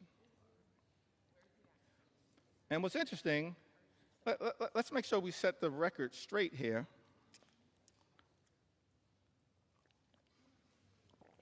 As to what happened to the state and local tax deduction, which impacts millions of hardworking American taxpayers all across the country, including in the districts represented by the individuals that I just named. The state and local tax deduction was decimated, Mr. Speaker, by Donald Trump, House Republicans, and Senate Republicans in 2017 in connection with the GOP tax scam that callously